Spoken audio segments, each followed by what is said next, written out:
مناسبت کے لحاظ سے، کیونکہ یہ سوال اٹھایا بہت جاتا ہے اردو زبان میں، ایاک نعبد و ایاک نستعین، اس کے متعلق، اس آیت کی تفسیر کے متعلق، اس کا معنی کیا ہے، اس کے متعلق آپ کی خدمت میں یہ پروگرام پیش کیا جائے گا انشاءاللہ تبارک و تعالی۔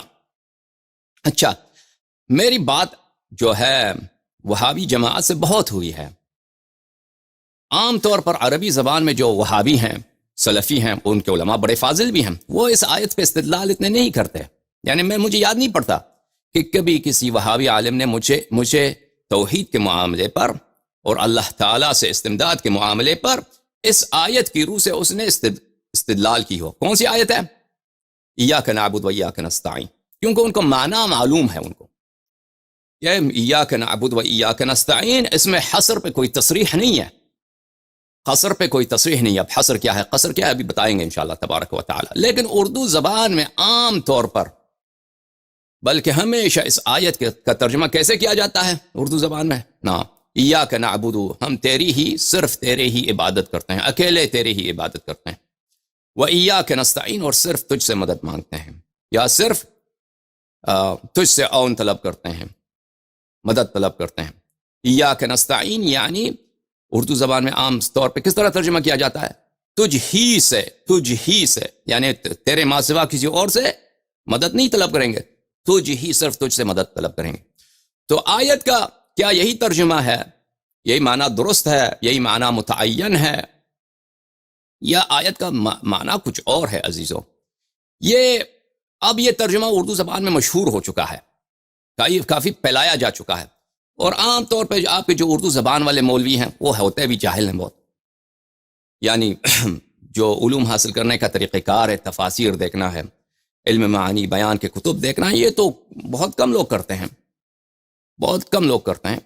عام طور پہ جاہل لوگ ہیں، اور لوگوں میں یہ تفسیر، جب یہ ترجمہ جب مشہور ہو چکا ہے کہ تجھ ہی سے مدد لینا ہے، تو ان کے لیے بہت اچھا اسلحہ ہے، اس ٹولے کے لیے، وہابی ٹولے کے لیے، سلفی ٹولے کے لیے، جو خود بدترین شرک میں مبتلا ہیں، بقیہ سب مسلمین کو ان سے شرک کی نسبت دے دیں کہ بھئی آپ غیر اللہ سے مدد مانگیں تو یہ کفر ہے۔ حالانکہ عزیزو، اس آیت کا ترجمہ اس طرح جو ہے وہ متعین نہیں ہے، کوئی ترجمہ اس طرح کر سکتا ہے لیکن یہ متعین نہیں ہے، لذا حصر کے لحاظ سے یہ آیت متشابہات میں بن جاتا ہے۔ اب میں نے مختصر انداز میں کہا، اصطلاح بھی اس میں ہے، اصطلاح کا استعمال بھی کیا، تو اب اس کا توضیح میرے عزیزو دیکھیں۔ حصر اور قصر کس کو بولتے ہیں؟ حصر بولتے ہیں کہ آپ کسی بات کو، کسی صفت کو کسی شخص میں یا کسی چیز میں منحصر کر دیں، اس کو حصر بولتے ہیں، قصر بولتے ہیں، تخصیص بولتے ہیں، اختصاص بولتے ہیں۔ مثلا میں کہہ دوں زید شاعر ہے، کاتب نہیں ہے، زید شاعر لا کاتب، تو میں نے زید کو شاعریت میں اس کو محصور کر دیا، اس کو مقصور کر دیا، اس کو مختص کر دیا، اور اس میں سے کاتبیت کی جو صفت ہے حذف کر دی، ٹھیک ہے نا؟ اب میں کہتا ہوں لیس فی الدار الا زید، اس مکان میں صرف زید ہی ہے۔ مکان میں کون ہے؟ 10 آدمی ہے، 20 آدمی نہیں، کتنے آدمی ہیں؟ صرف ایک آدمی۔ کون آدمی؟ عامر ہے؟ نہیں۔ بکر ہے؟ نہیں، صرف زید اس مکان میں ہے۔ لیس فی الدار الا زید، انما فی الدار زید، دار میں، گھر میں صرف زید ہے، گھر میں زید کے علاوہ کوئی اور نہیں ہے، تو اس کو ہم نے حصر کر دیا، ٹھیک ہے نا؟ یہاں اس کو حصر بھی بولتے ہیں، قصر بھی بولتے ہیں، اختصاص بھی بولتے ہیں، تخصیص بھی بولتے ہیں، کہ ہم نے زید کو کہا کہ گھر میں صرف زید ہے، زید کے علاوہ کوئی اور ہے؟ نہیں ہے، کوئی اور نہیں۔ لا الہ الا اللہ، اللہ تعالیٰ کے علاوہ کوئی معبود نہیں ہے، اللہ تعالیٰ کے علاوہ کوئی معبود نہیں ہے۔ اچھا، اللہ تعالیٰ کے علاوہ، یہ کہاں سے پتہ چلے؟ کلمہ اللہ سے پتہ چلا۔ اللہ، کلمہ اللہ تخصیص کے لیے، حصر کے لیے۔ الوہیت مخصوص ہے کس کے لیے؟ معبودیت، الوہیت، خدائی کس کے لیے مخصوص ہے؟ اللہ تعالیٰ کے لیے، پروردگار عالم کے لیے مخصوص ہے، تو اس کے علاوہ کوئی اور الہ ہے؟ نہیں ہے۔ کیوں؟ کیونکہ لا الہ الا اللہ ہم نے نفی کر دی، اور صرف ثابت کر دی کس کے لیے؟ اللہ تعالیٰ کے لیے، تو اس کو حصر بولتے ہیں، قصر بولتے ہیں۔ ملاحظہ فرمائیے، یہ کتاب ہے مفتاح العلوم للسکاکی، کتاب مفتاح العلوم جو ہے سکاکی صاحب کی کتاب بہت ہی نہایت ہی عمدہ کتاب ہے، علم معانی بیان اور بدیع میں اس کتاب کی کوئی جواب نہیں ہے.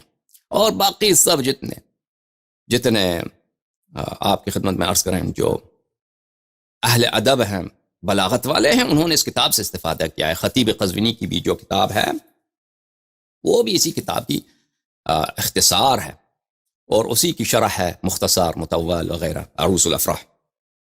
ملاحظہ فرمائیے اس کتاب میں مفتاح العلوم للسکاکی چاپ دار الکتب العلمیہ، یہاں پہ اگر میں نے علامت صحیح رکھی ہو تو مجھے حصر کی جو ہے فی بیان القصر، قصر کا بیان.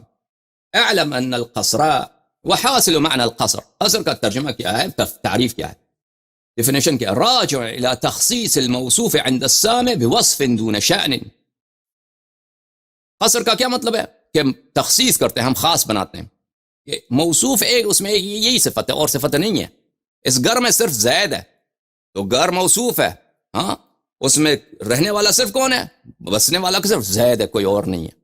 ٹھیک ہے نا. الوہیت صرف کس میں، اللہ میں ہے. وما محمد صلی اللہ علیہ وآلہ وسلم الا رسول قد خلت من قبلہ الرسل انما علی رسولنا البلاغ المبین.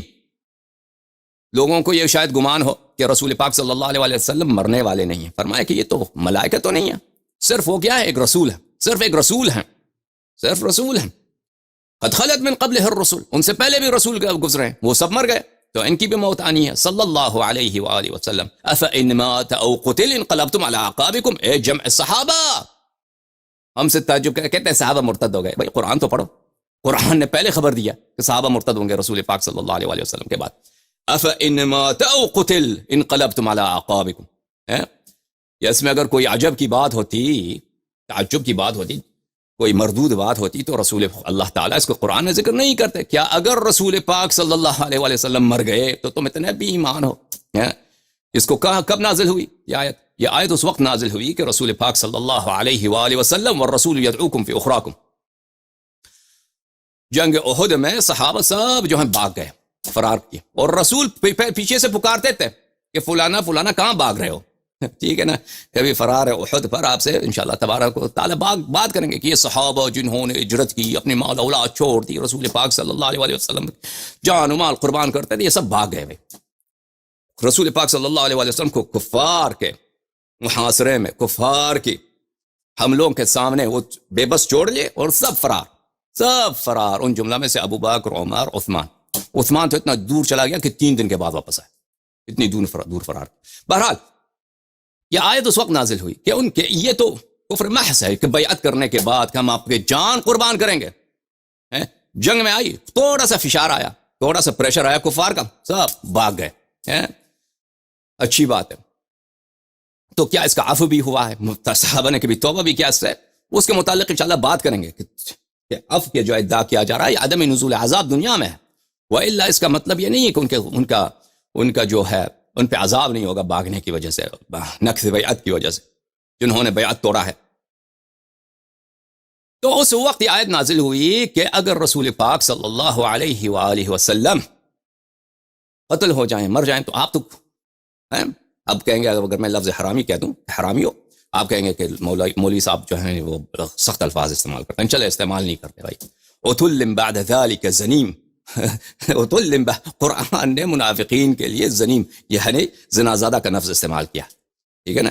یہ کوئی منافق کو اس طرح آپ گالی دے دیں، یہ اس منافق کیا ہے؟ اس کو جس نے نبی کریم صلی اللہ علیہ وسلم سے بے وفائی کی، کفار کے نرغے میں ان کو چھوڑ دیا کہ ان کو جو ہونا ہے ہو جائے، ہماری جان بچ جائے.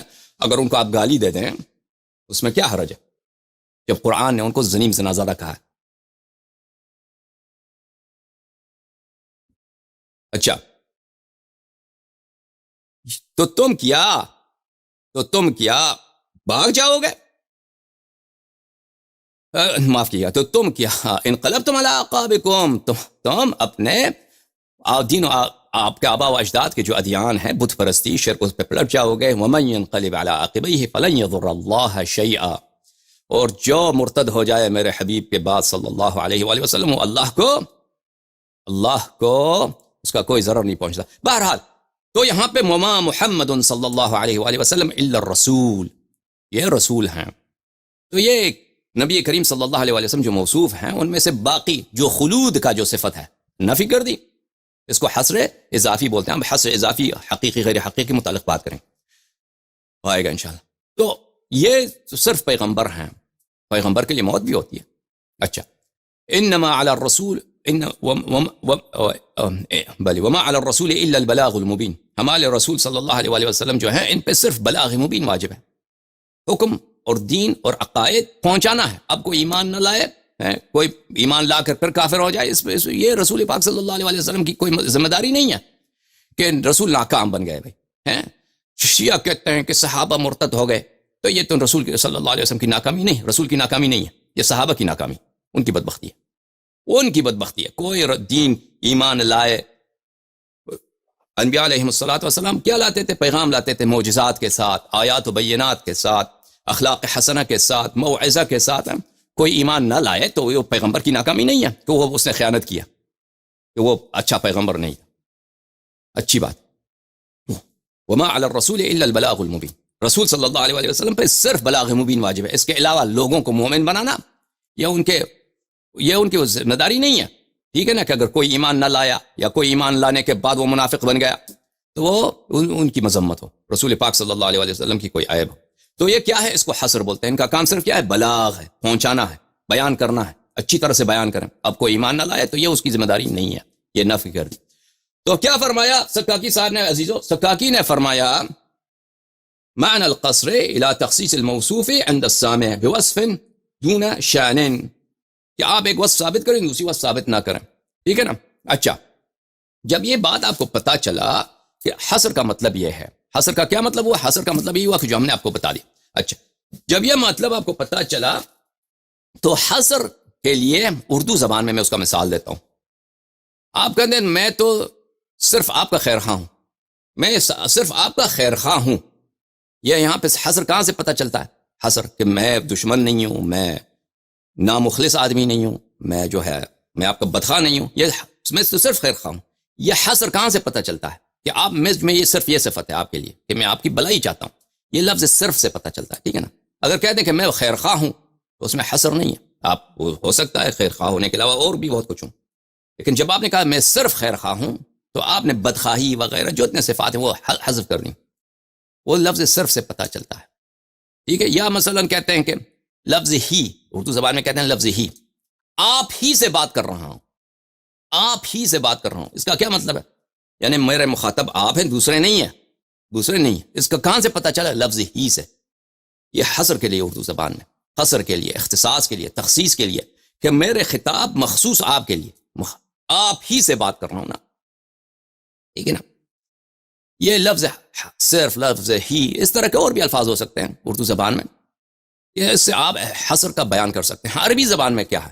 عربی زبان میں اس کے لیے الفاظ بھی ہیں اور لفظ کے علاوہ بھی طریقہ کار ہیں حصر بتانے کا. لفظ کے علاوہ بھی ہے حصر بتانے کا. الفاظ کیا ہے؟ مثلا الفاظ ہیں عطف، زید شاعر لا کاتب. زید شاعر یہ عطف ہے، لا فی عطف کے لائے. زیر شاعر ہے، کاتب نہیں ہے. ٹھیک ہے نا. عطف سے ہمیں حصر پتا جائے، حصر غیر حقیقی، حصر اضافی. یا مثلا لفظ اللہ ہے. بھلے اللہ کے تو بہت ہے، مثلا لا الہ الا اللہ، مثلا لا الہ الا اللہ. جب کہا لا الہ الا اللہ، لفظ اللہ سے کیا پتہ چلا؟ لفظ اللہ سے پتہ چلا کہ یہاں پر اللہ کے علاوہ کوئی اور رسول، کوئی اور خدا نہیں ہے. خدائی الوہیت صرف کس کے لیے؟ اللہ کے لیے. یا لفظ انما ہے.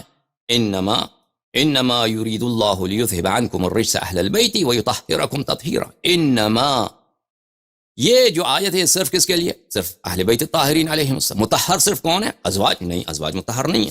ازواج مطہر. یا نساء النبی صلی اللہ علیہ وآلہ وسلم لستن کاحد من النساء ان اتقیتن. یا ازواج نبی، اے نبی کے زوجو، یا نساء عورتیں یعنی ازواج، یا نساء النبی لستن کاحد من النساء ان اتقیتن، اگر تم تقوی رکھو تو تمہاری جیسی عورت دنیا میں نہیں ہے. اگر تم تقوی رکھو تو تم دنیا میں تجھ جیسی عورت نہیں ہے. کیوں کہ بڑا شرف ہے, بڑی فضیلت ہے. خاتم الانبیاء صلی اللہ علیہ وآلہ وسلم کے حبال نکاح میں ہونا یہ کوئی چھوٹی بات ہے؟ آپ مجھے بتائیے. نہیں. لستن کأحد من النساء, بشرط یہ کہ تقوی اختیار کرو. اگر تقوی اختیار نہ کرو تو تم سے زیادہ بدبخت کوئی نہیں. تو انما یرید اللہ لیذھب عنکم الرجس اہل البیت, کہ اللہ تعالیٰ فرماتا ہے کہ یہ صفت جو ہے صرف کس کے لیے ہے؟ یہ صفت صرف ان کے لیے جو اہل بیت علیہم الصلاۃ والسلام کے لیے, کہ خدا ارادہ ہے, خدا کا ارادہ ازلی و ابدی و استمراری یہی ہے کہ ان سے ہر قسم کی ناپاکی دور ہو جائے. ٹھیک ہے نا؟ اچھا, ادات حصر, الفاظ حصر عربی زبان میں ادات حصر یعنی اس کا حصر بتانے کا طریقہ کار, اس میں سے ایک طریقہ یہ ہے کہ آپ مسند اور مسند الیہ کو ان میں سے ایک یا دو کو کیا کریں؟ تعریف کر دیں,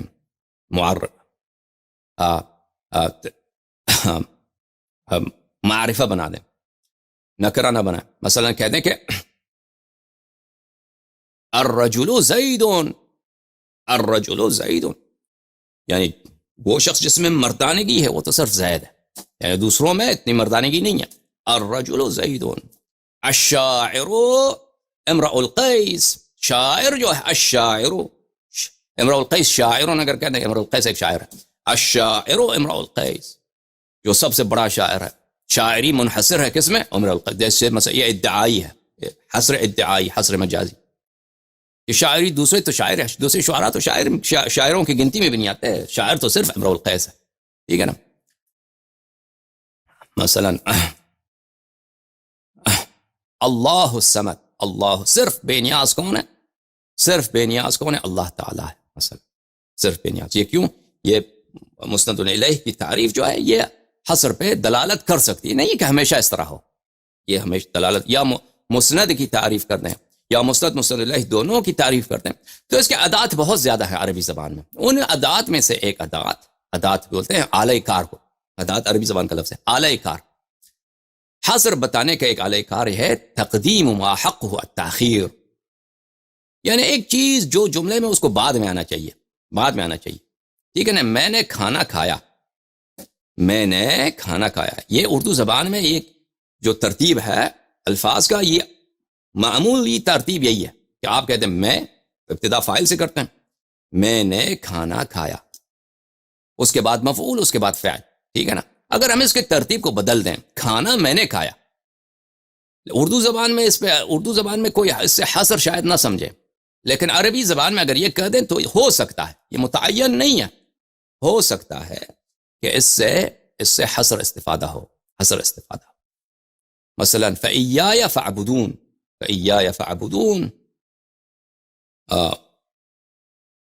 فَإِيَّايَ فَاعْبُدُونَ, میری ہی عبادت کرو, میری ہی عبادت کرو. یہ کہاں سے پتہ چلا کہ میری ہی عبادت کرو؟ میری ہی عبادت, کیونکہ فَاعْبُدُونِی نہیں کہا. اگر کہتے ہیں فَاعْبُدُونِی, میری عبادت کرو, تو اس میں لفظ ہی نہیں ہے. ٹھیک ہے نا؟ فَإِيَّايَ فَاعْبُدُونَ میں بھی کوئی حصر کا جو لفظ ہے, قصر, اختصاص, تخصیص, اس کا کوئی لفظ نہیں ہے, لیکن صرف ترتیب بدل جانے سے. عبادت میری کرو, عبادت میری کرو, میری عبادت کرو, عبادت میری کرو. یا اگر مثلا ترتیب بدل دیں جملہ میں تو اس سے انسان کیا سمجھتا ہے؟ بعض اوقات, نہ ہمیشہ, یہ ڈیپینڈ کرتا ہے اس کانٹیکسٹ میں, کہ اس سے آپ کو کیا نظر آئے گا. ہاں, اس سے آپ کو اختصاص نظر آئے گا, حصر نظر آئے گا, تخصیص نظر آئے گا, کہ عبادت صرف اللہ تعالیٰ کی کرنی ہے. لیکن یہ ہمیشہ نہیں ہے. وَنُوحًا ہَدَيْنَا, نوحًا ہدینا, نوح علیہ السلام کو ہم نے ہدایت, وَنُوحًا ہدینا, تو دوسرے انبیاء کو ہدایت نہیں دی, صرف نوح ہی نہیں. ٹھیک ہے, ہدینا فعل فاعل, نوح مفعول ہے, مفعول کو فعل و فاعل پہ مقدم رکھا گیا ہے.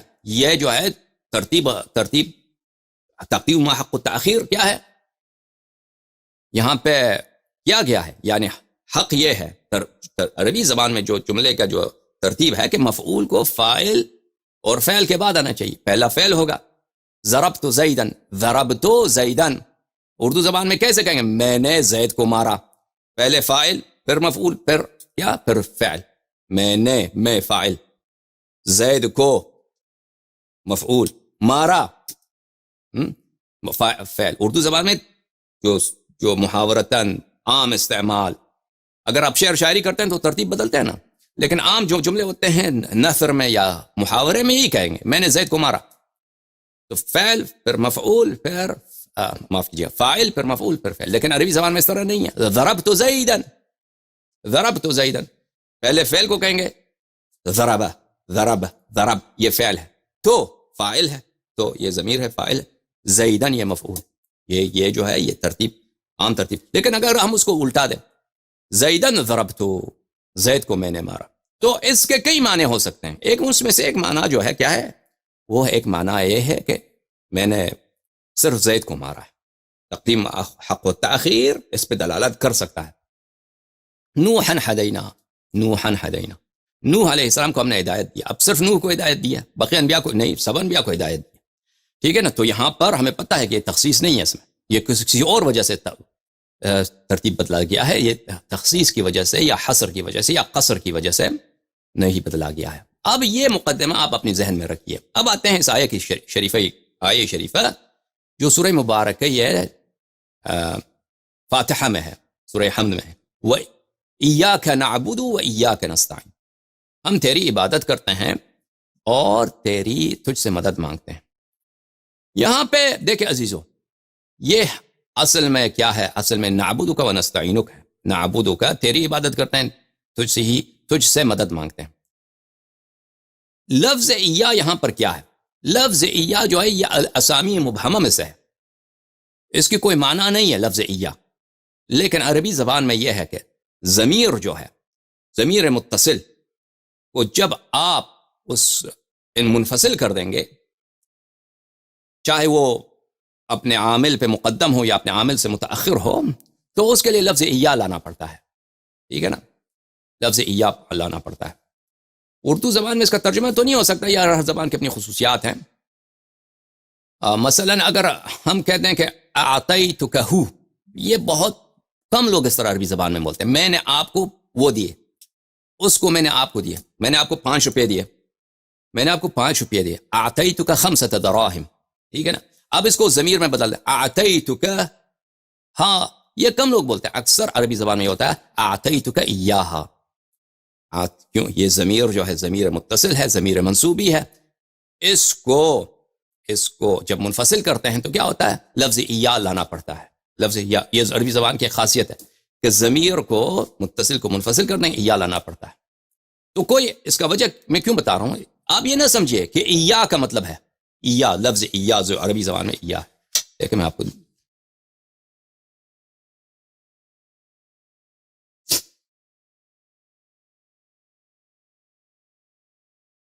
یہ کیا ہے؟ ایاک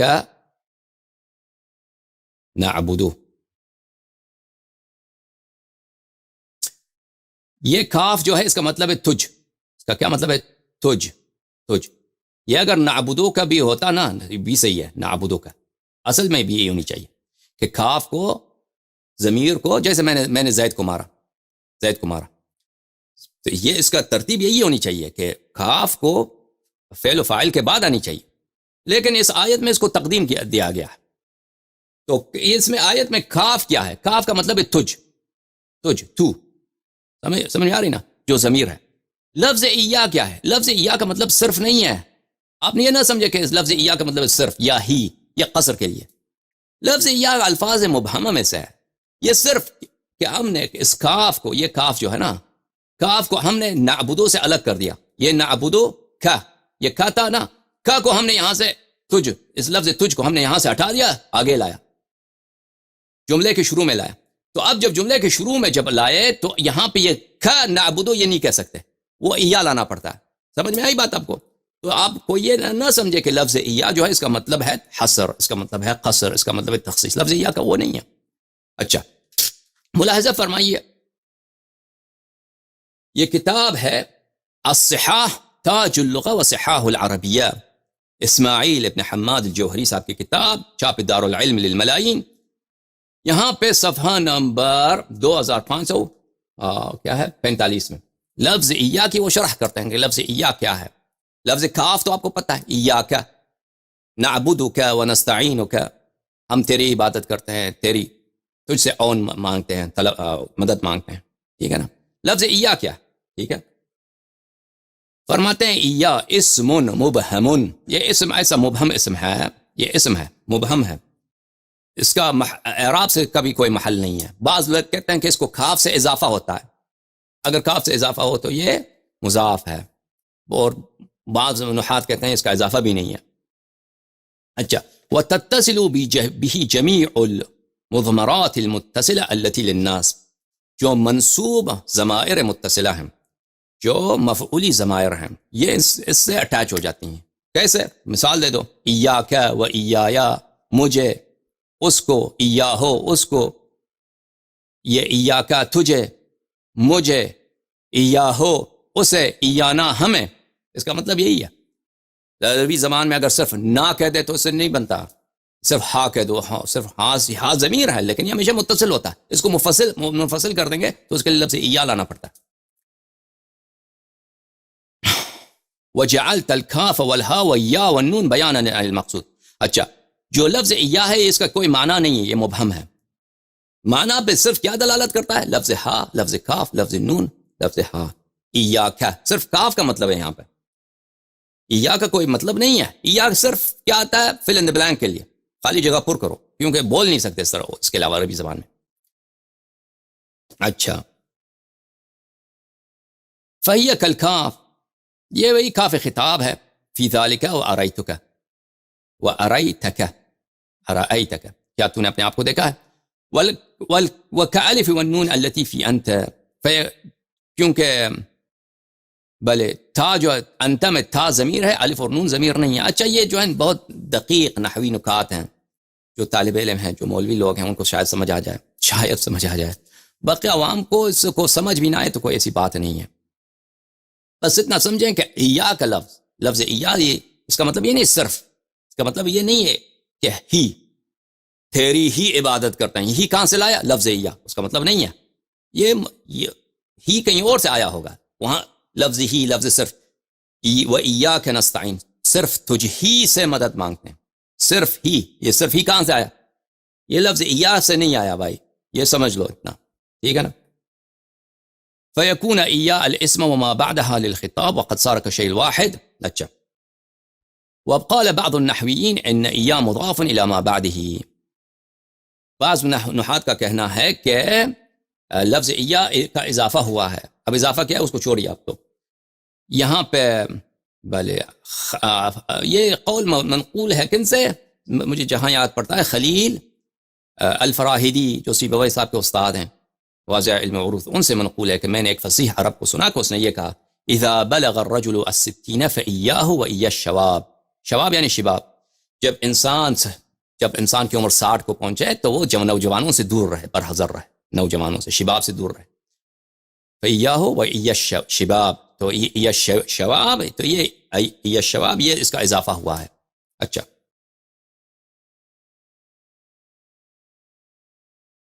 قال ابن کیسان الکاف والہا والیا والنون ہی اسماء وإیا عماد لها. بہرحال جو مقصود تھا وہ ہم نے آپ کو پہنچا دیا، اس سے زیادہ شرح کی ضرورت نہیں ہے. یہ کتاب مفردات الفاظ القرآن للراغب الاسبہانی، طبع دار القلم، یہاں پہ صفحہ نمبر 103 میں ایا، لفظ ایا لفظ موضوع لیتوصل به الى ضمیر المنصوب اذا انقطع عما يتصل به. لفظ ایا کا کیا مطلب ہے؟ یہ ایک لفظ ہے، صرف اس کا کام یہی ہے کہ ضمیر جب منفصل ہو جائے، ضمیر متصل منفصل ہو جائے، ضمیر جو اٹیچ رہتا ہے، نعبدک، نعبدک، کاف نعبدو سے متصل رہتا ہے، اس کو جب ڈیٹیچ کر دیں، اس کو جب ڈسکنیکٹ کر دیں، اس کو منفصل کر دیں تو اس کے لفظ ایا لانا پڑتا ہے. نعبدو ایاک، ایاک نعبدو. وذلك يستعمل اذا تقدم الضمیر نحو ایاک نعبد. اچھا، یہ بات سمجھ آئی پھر عزیزوں؟ تو یہاں پہ آتے ہیں پھر آیے شریفہ کی طرف، ایاک نعبد و ایاک نستعین. تو یہاں پہ لفظ میں، یہاں پہ ہم نے کیا کہا عربی زبان میں؟ عربی زبان میں ہم نے کہا کہ اختصاص کے لیے، تخصیص کے لیے، حصر کے لیے، قصر کے لیے، منحصر کرنے کے لیے کسی معنی کو کسی دوسرے معنی میں منحصر کیا جائے. اس کے لیے یا تو لفظ ہے یا اس کے لیے ہیئت ہے، ٹھیک ہے نا، ترتیب کو بدلنا پڑتا ہے. لفظ اس میں کوئی نہیں ہے، اس آیہ شریفہ میں حصر کے لیے کوئی لفظ نہیں ہے، لفظ نہیں ہے. ہاں آپ کہہ سکتے ہیں کہ اس میں تبدیل بدلا گیا ہے. تبدیل کیا ہے؟ وہ چیز جو مؤخر ہونی چاہیے اس کو مقدم کر دیا گیا.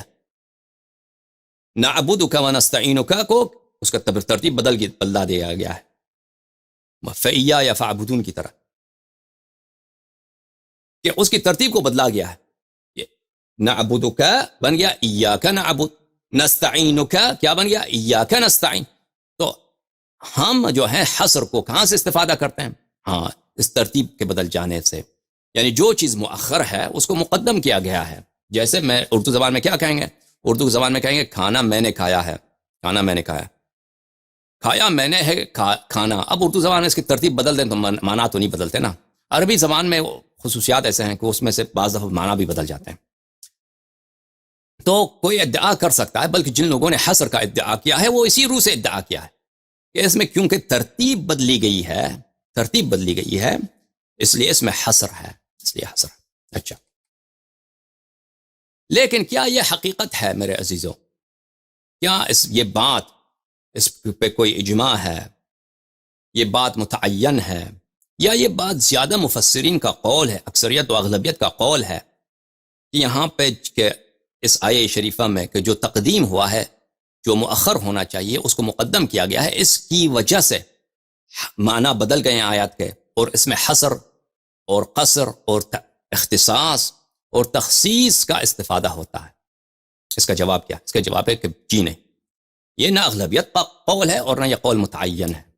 یہ بعض نحات، بعض مفسرین کا قول نہ سکے اور بعض ادبا کا قول ہے، سب کا قول نہیں ہے، سب کا قول نہیں ہے. لذا اس آیہ کریمہ کو جس طرح اردو زبان میں ترجمہ کیا جاتا ہے کہ ہم ایاک نعبد و ایاک نستعین، ہم صرف تیری ہی عبادت کرتے ہیں اور صرف تجھ ہی سے مدد مانگتے ہیں، یہ اکثر مفسرین کا قول نہیں ہے. اکثر مفسرین کا قول کیا ہے؟ اس کا یہ ہے اکثر مفسرین کہ ہم تیری عبادت کرتے ہیں اور تجھ سے مدد مانگتے ہیں، یعنی اختصاص اس میں نہیں ہے. عبادت مخصوص ہے اللہ کے لیے، اس میں شک نہیں ہے کہ عبادت صرف اللہ کی، لیکن آیت کا یہ ترجمہ نہیں ہے، ٹھیک ہے نا. بہت سا آیت سے مراد یہ نہیں ہے اغلبیت کے نزدیک، اکثریت کے نزدیک. اور تقدیم ما حق ہو التاخیر، یعنی جو چیز مؤخر ہونا اس کا طبیعی ترتیب زبان میں، نثر میں، بولنے میں، محاورے میں وہ مؤخر ہونا چاہیے، اس کو مقدم کر رہے ہیں. یہ نہیں ہے کہ ہمیشہ وہ حصر پہ دلالت کرتا ہے، حصر پہ دلالت کرتا ہے، تخصیص پہ دلالت، قصر پہ دلالت کرتا ہے. اب ہم پہنچ گئے یہاں پہ صلب موضوع میں، اصل موضوع میں پہنچ گئے یہاں پہ اتنے مقدمات بیان کرنے کے بعد، کہ اب ہم آپ کو دکھاتے ہیں دو باتیں. کون سی دو باتیں؟ کہ مفسرین کے اقوال، کہ یہاں پہ جو ہے کیا ہے، یہاں پہ آیت کا تفسیر یہی ہے کہ ہم تیری عبادت کرتے ہیں اور تجھ سے مدد مانگتے ہیں. یہ مفسرین کے اقوال آپ کو دکھائیں گے. اور جو اردو زبان میں شائع ہو چکا ہے کہ ہم صرف تیری عبادت کرتے ہیں اور صرف تجھ سے مدد مانگتے ہیں، یہ اب اس کی شائع ہونے کی وجہ کیا ہے؟ شائع ہونے کی وجہ یہ ہے میرے عزیزوں کہ یہ زمخشری صاحب جو ہیں تفسیر کشاف کے مؤلف، ان کا بڑا اثر و رسوخ ہے ادبا پر، کیونکہ ان کے نزدیک تقدیم ما حق ہو تاخیر صرف متعین ہے اس لیے حصر کے لیے. اور یہ غلط اسٹینس ہے، غلط پوزیشن ہے، جب اسے ہم آپ کو بتائیں گے. کیوں یہ اردو زبان والے جو ہیں اکثر ان کی تفسیر کو دیکھتے ہیں، ایک بات ہے، اور جو دوسرے مفسرین ہیں ان متاخر ہیں، وہ اکثر ان کے آراء سے متاثر ہیں، اور کیونکہ اکثر جو مفسر لوگ ہیں اردو زبان والے، یہ متول کو اور یا مختصر کو، تفتازانی صاحب کے کتب کو پڑھتے ہیں معانی بیان میں، تو یہ اس سے استفادہ کرتے ہیں. حالانکہ معانی متول میں بھی تصریح ہے، میں آپ کو دکھاؤں گا انشاءاللہ تبارک و تعالیٰ کہ تقدیم حق التاخیر ہمیشہ قصر پہ دلالت نہیں کرتا، لیکن ان کے ذہن میں ایک بات رہ گئی ہے، یہ ایک وجہ. دوسری وجہ یہ ہے میرے عزیزوں، کیونکہ عبادت صرف اللہ کی ہوتی ہے نا، عبادت کسی اور کی نہیں ہوتی. تو جب وہ ایاک نعبد پہ آ گئے، ہاں، تو ان کے ذہن میں کیونکہ پہلے سے موجود ہے کہ عبادت صرف اللہ کی ہوتی ہے، تو انہوں نے ترجمہ کیا گیا صرف تیری عبادت کرتے ہیں. حالانکہ جملے کا اغلب کے نزدیک یہ ترجمہ نہیں ہے. قصر کے لیے نہ اس میں کوئی لفظ ہے، اور جو تقدیم ما حق و تاخیر ہے وہ متعین نہیں ہے حصر کے لیے، کیونکہ خارج سے ان کے ذہن میں یہ جملہ موجود تھا کہ اس سے عبادت صرف اللہ کی ہوتی ہے، تو صرف اس کا ترجمہ جو ہے انہوں نے یہ کر دیا کہ صرف تیری عبادت کرتے ہیں. سمجھ میں آ رہی بات آپ کو؟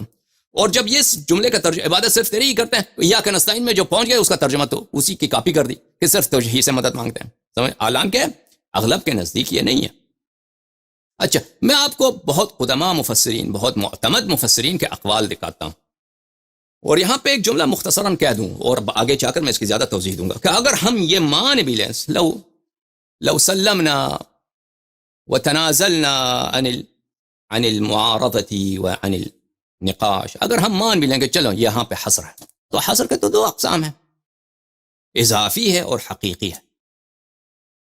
کوئی ضروری نہیں ہے کہ یہاں پہ ہر حصر حقیقی ہو. وما محمد الا رسول قد خلت من قبله الرسل صلی اللہ علیہ وسلم صلی اللہ علیہ وآلہ وسلم. صلی اللہ علیہ وآلہ وسلم حبیب صلی اللہ علیہ وآلہ وسلم صرف رسول ہیں، صرف رسول ہیں. اس رسول کے علاوہ اور بھی بہت ہیں. وہ صدیقہ طاہرہ سلام اللہ علیہ کے باپ ہیں،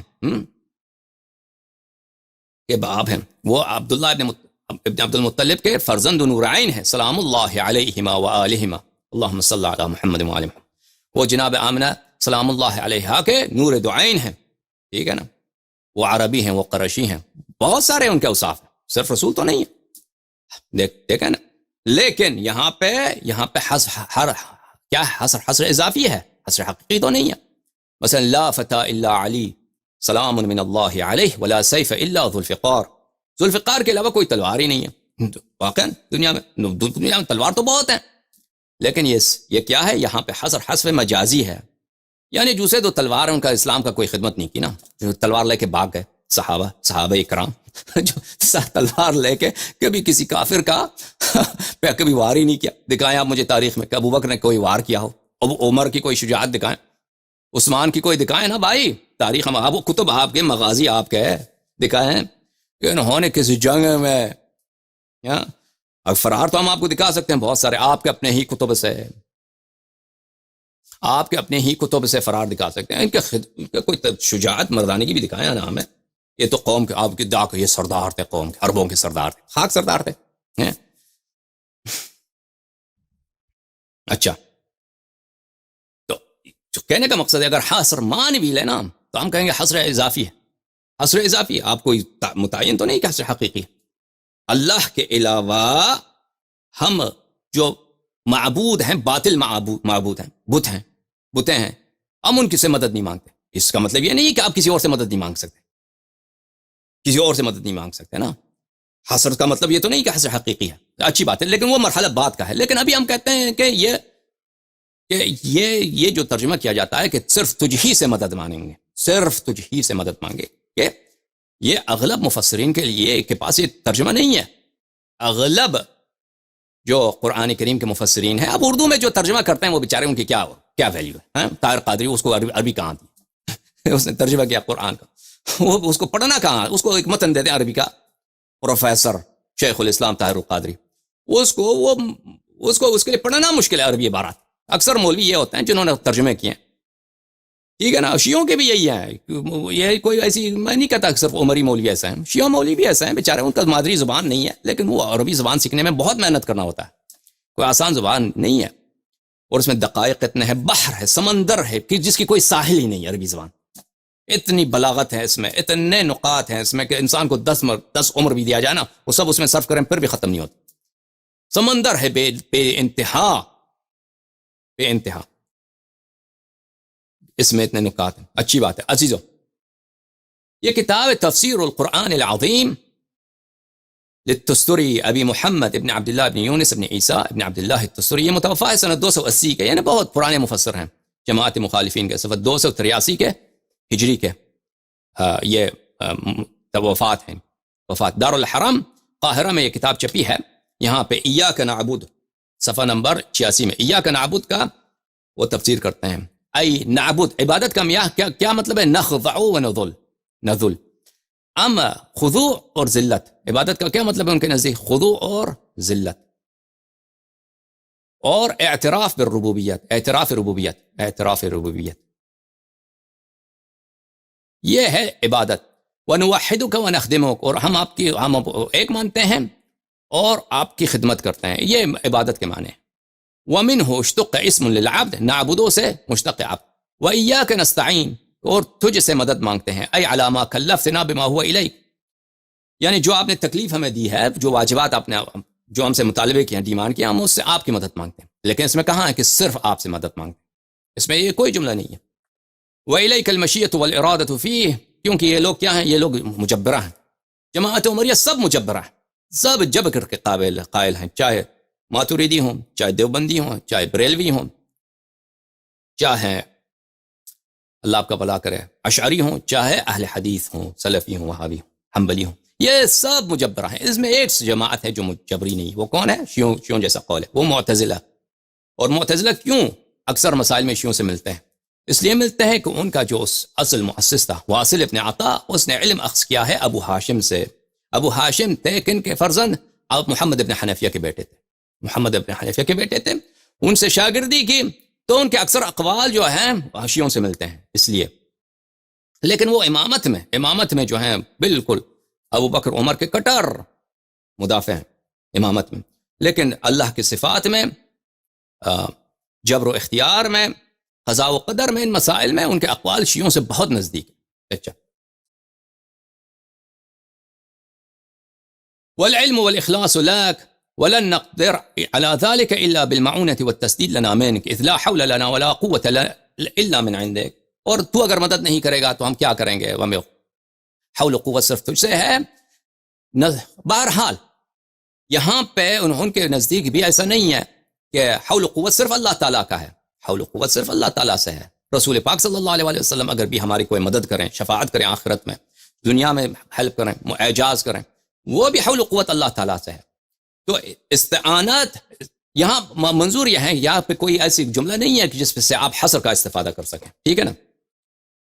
یہ کتاب عزیز و تفسیر القرآن العظیم مسندن عن الرسول صلی اللہ علیہ وآلہ وسلم والصحابہ والتابعین لابن ابی حاتم الرازی، یہ بہترین تفاسیر ہے جماعت عمریہ کے، چھاپ دار ابن الجوزی، یہ بھی قدماء میں سے ہیں، بخاری مسلم کے ہم دور، بلکہ ان سے ایک نسل متاخر، ایک طبقہ متاخر۔ یہاں پہ سورہ فاتحہ کی تفسیر میں روایت کرتے ہیں ضحاک سے، ابن عباس سے، وَإِيَّاكَ نَسْتَعِينُ، ہم تجھ سے مدد مانگتے ہیں، کس بات پر؟ تیری طاعت پر، وَعَلَىٰ أُمُورِنَا كُلِّهَا، اور ہمارے سب امور زندگی پر آپ سے مدد، اللہ سے مدد مانگتے ہیں۔ تو اس میں بھی ابن عباس کے نزدیک بھی انہوں نے روایت کیا، اور صرف ایک ہی فقرہ ہے، صحابہ و تابعین سے صرف ایک ہی فقرہ روایت کی، اس کے بعد اہدنا کی طرف جاتا ہے، ٹھیک ہے نا، اہدنا کی طرف جاتا ہے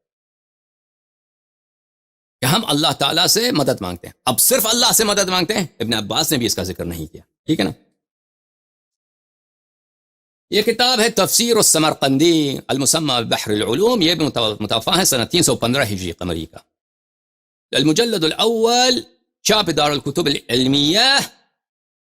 یہاں پہ صفحہ نمبر 82 میں ملاحظہ فرمائیے، قوله تعالی ایاک نستعین یقول بک نستوثق، بک نستوثق، آپ سے ہم وثوق مانگتے ہیں، نستعین وثوق، دوسرے نسخے میں ہے بک نستوفق، آپ سے توفیق مانگتے ہیں، کس بات پر؟ علی عبادتک و قضاء الحقوق، تیری عبادت کے لیے اور حقوق بجا لانے کے لیے، کس دوسروں کے حق ہے ان کے بجا لانے کے لیے اللہ سے مدد مانگتے ہیں۔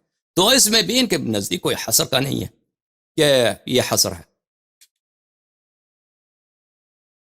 یہ کتاب تفسیر القرآن العظیم لابی المظفر السمعانی، متوفا ہیں یہ سنہ 489 کے، مجلد اول، چھاپ دار الوطن، سنہ 1997 میں، ریاض سعودی عرب میں چھپی ہے۔ ایاک نعبد و ایاک نستعین، ایاک نستعین کا کیا مطلب ہے؟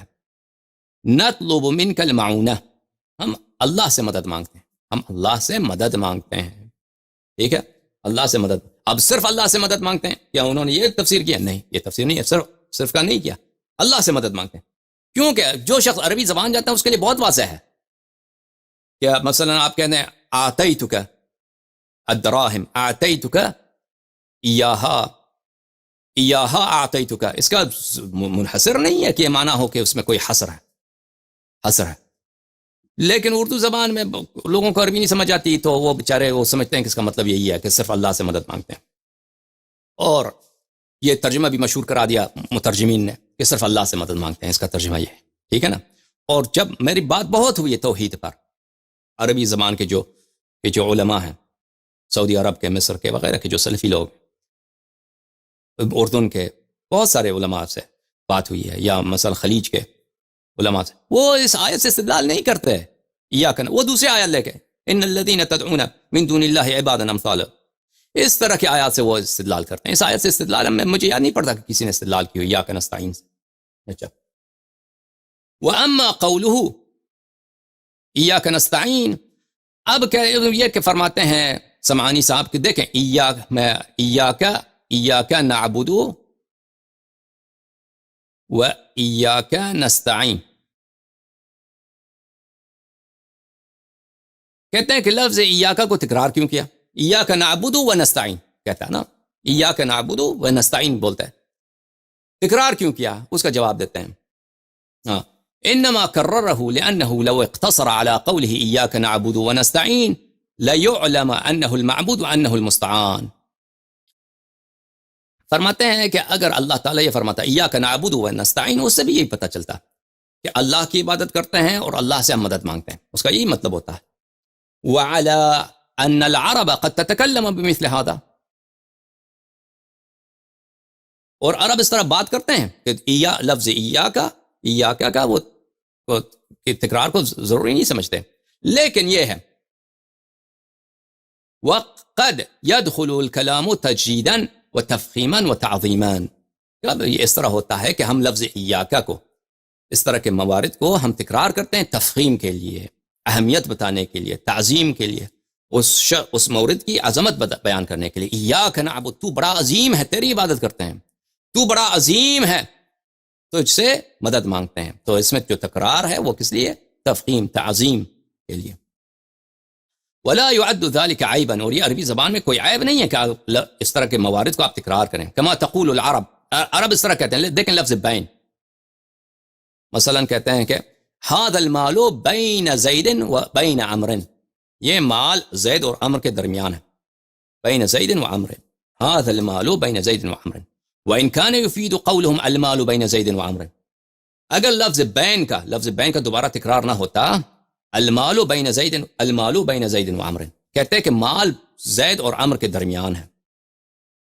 تکرار کر دو، مال جو ہے زید کے درمیان اور عمر کے درمیان ہے. لفظ بین، لفظ درمیان کو تکرار کیا، تو اس سے کیا ہوتا ہے؟ اس سے اہمیت بڑھ جاتی ہے. اس طرح ایک طرح سے اہمیت ہوتی ہے کہ ان دونوں کے واقعاً درمیان ہے. ٹھیک ہے نا؟ اس طرح سے وہ یہ لفظ ایاک کا کیوں انہوں نے آیت شریفہ میں تکرار ہوا ہے. اچھا، تفسیر البغوی المجلد الاول، چھاپ دار طیبہ، صفحہ 1409 میں، سعودی عرب میں کتاب چھپی ہے، ایاک نعبد، ایاک نعبد. اچھا، یہ صفحہ کون سا بھائی؟ صفحہ ہے 53 پہ، جلد 1 صفحہ 53. اچھا، نعبد کا کیا مطلب ہے؟ نوحدک، ہم آپ کی توحید کے قائل ہیں، نطیعک خاضعین، اور تیرے اطاعت کرتے ہیں، تیرے لیے خضوع کرتے ہیں. یہ ہے عبادت کا معنی. اچھا، وَإِيَّاكَ نَسْتَعِينُ کا کیا مطلب ہے؟ اس میں کیا کوئی حصر ہے؟ نطلب منك المعونة على عبادتك وعلى جميع امورنا. نستعین کا مطلب ہے کہ ہم تجھ سے مدد مانگتے ہیں، تیری عبادت کے لیے اور تمام امور زندگی کے لیے، تمام امور حیات کے لیے تجھ سے معونہ، مدد، اون، ہیلپ مانگتے ہیں. اس میں کوئی حصر ہے؟ ان کے نزدیک بھی کوئی حصر نہیں ہے. صرف یہ نستعین، ایاک نستعین کا مطلب تجھ سے مدد مانگتے ہیں، تجھ ہی سے مدد مانگتے ہیں. یہ ان کے نزدیک تفسیر نہیں ہے. سمجھ میں آ رہی بات آپ؟ اور یہ میں جو آپ کو دکھا رہا ہوں یہ بہت عظیم مفسرین ہیں، یہ بلند پایہ کے مفسرین ہیں. یعنی اسلامی کتب میں میرے عزیزوں تحقیق جواب کرتے ہیں، جتنا آپ پیچھے چلے جائیں اتنا ہی آپ کو جو ہے مواد، علمی نکات زیادہ ملیں گے.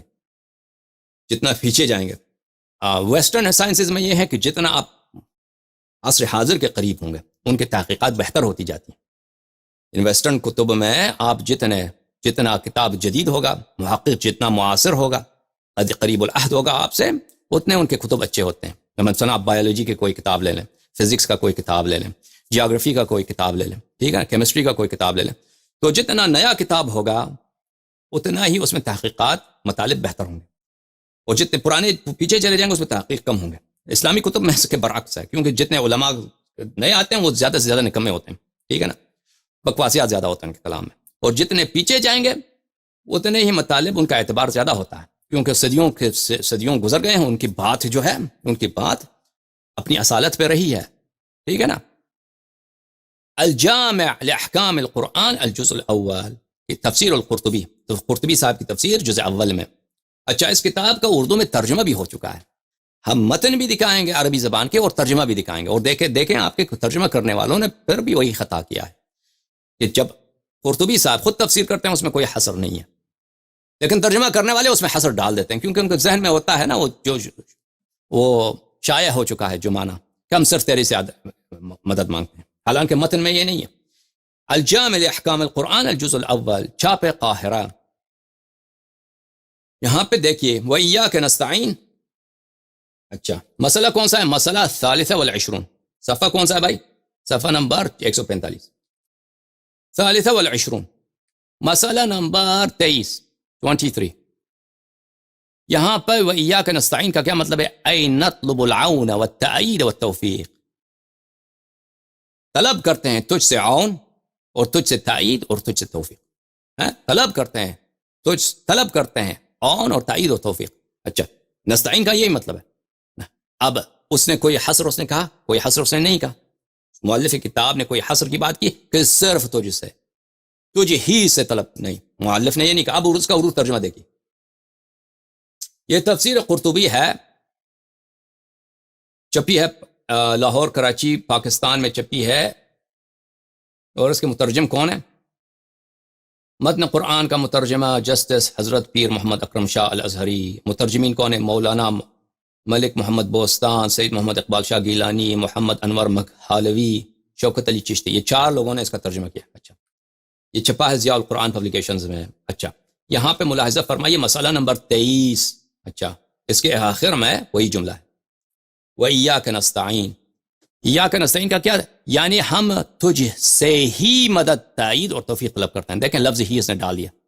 4 مولوی نے ترجمہ کیا، اس کے باوجود یہ لوگ جو ہیں انہوں نے عربی متن سے انہوں نے موافقت نہیں کی، بلکہ اس میں اپنے جیب سے کچھ اضافہ کیا. کیوں؟ آمدن شاید نہیں کیا ہو، کیونکہ ان کے ذہن میں یہی کہ اس آیت کا ترجمہ یہی ہے کہ اس میں حصر ہے، کیونکہ اردو زبان میں اتنا شائع ہو چکا ہے اس آیت کا ترجمہ کہ صرف مدد تجھ سے لیتے ہیں، ٹھیک ہے نا، کوئی اور معنی کسی کے ذہن میں نہیں آتا. حالانکہ اس کا آیت کا ترجمہ یہ نہیں ہے، حصر اس میں نہیں ہے.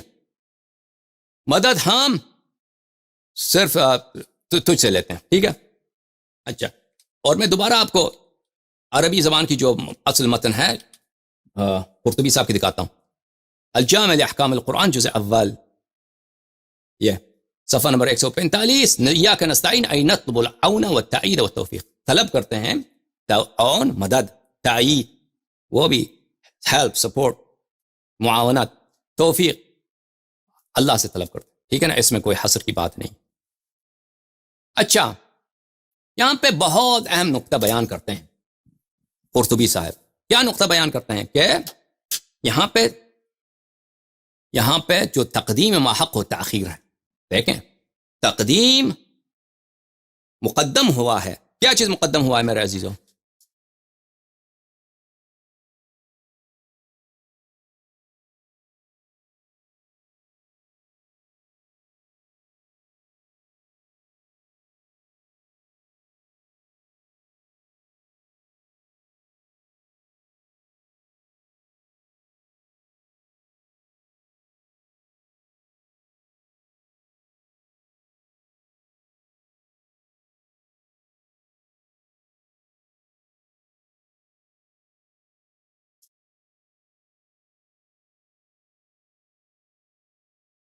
اچھا، مقدم کیا ہوا ہے؟ دیکھیں عزیزو، مقدم یہ ہوا ہے کہ یہاں پر ہے نعبدک ونستعینک نستعینک. یہ کاف یہاں پر اور یہ کاف یہاں پہ مقدم ہوا ہے. کیا ہوا؟ کا نعبد و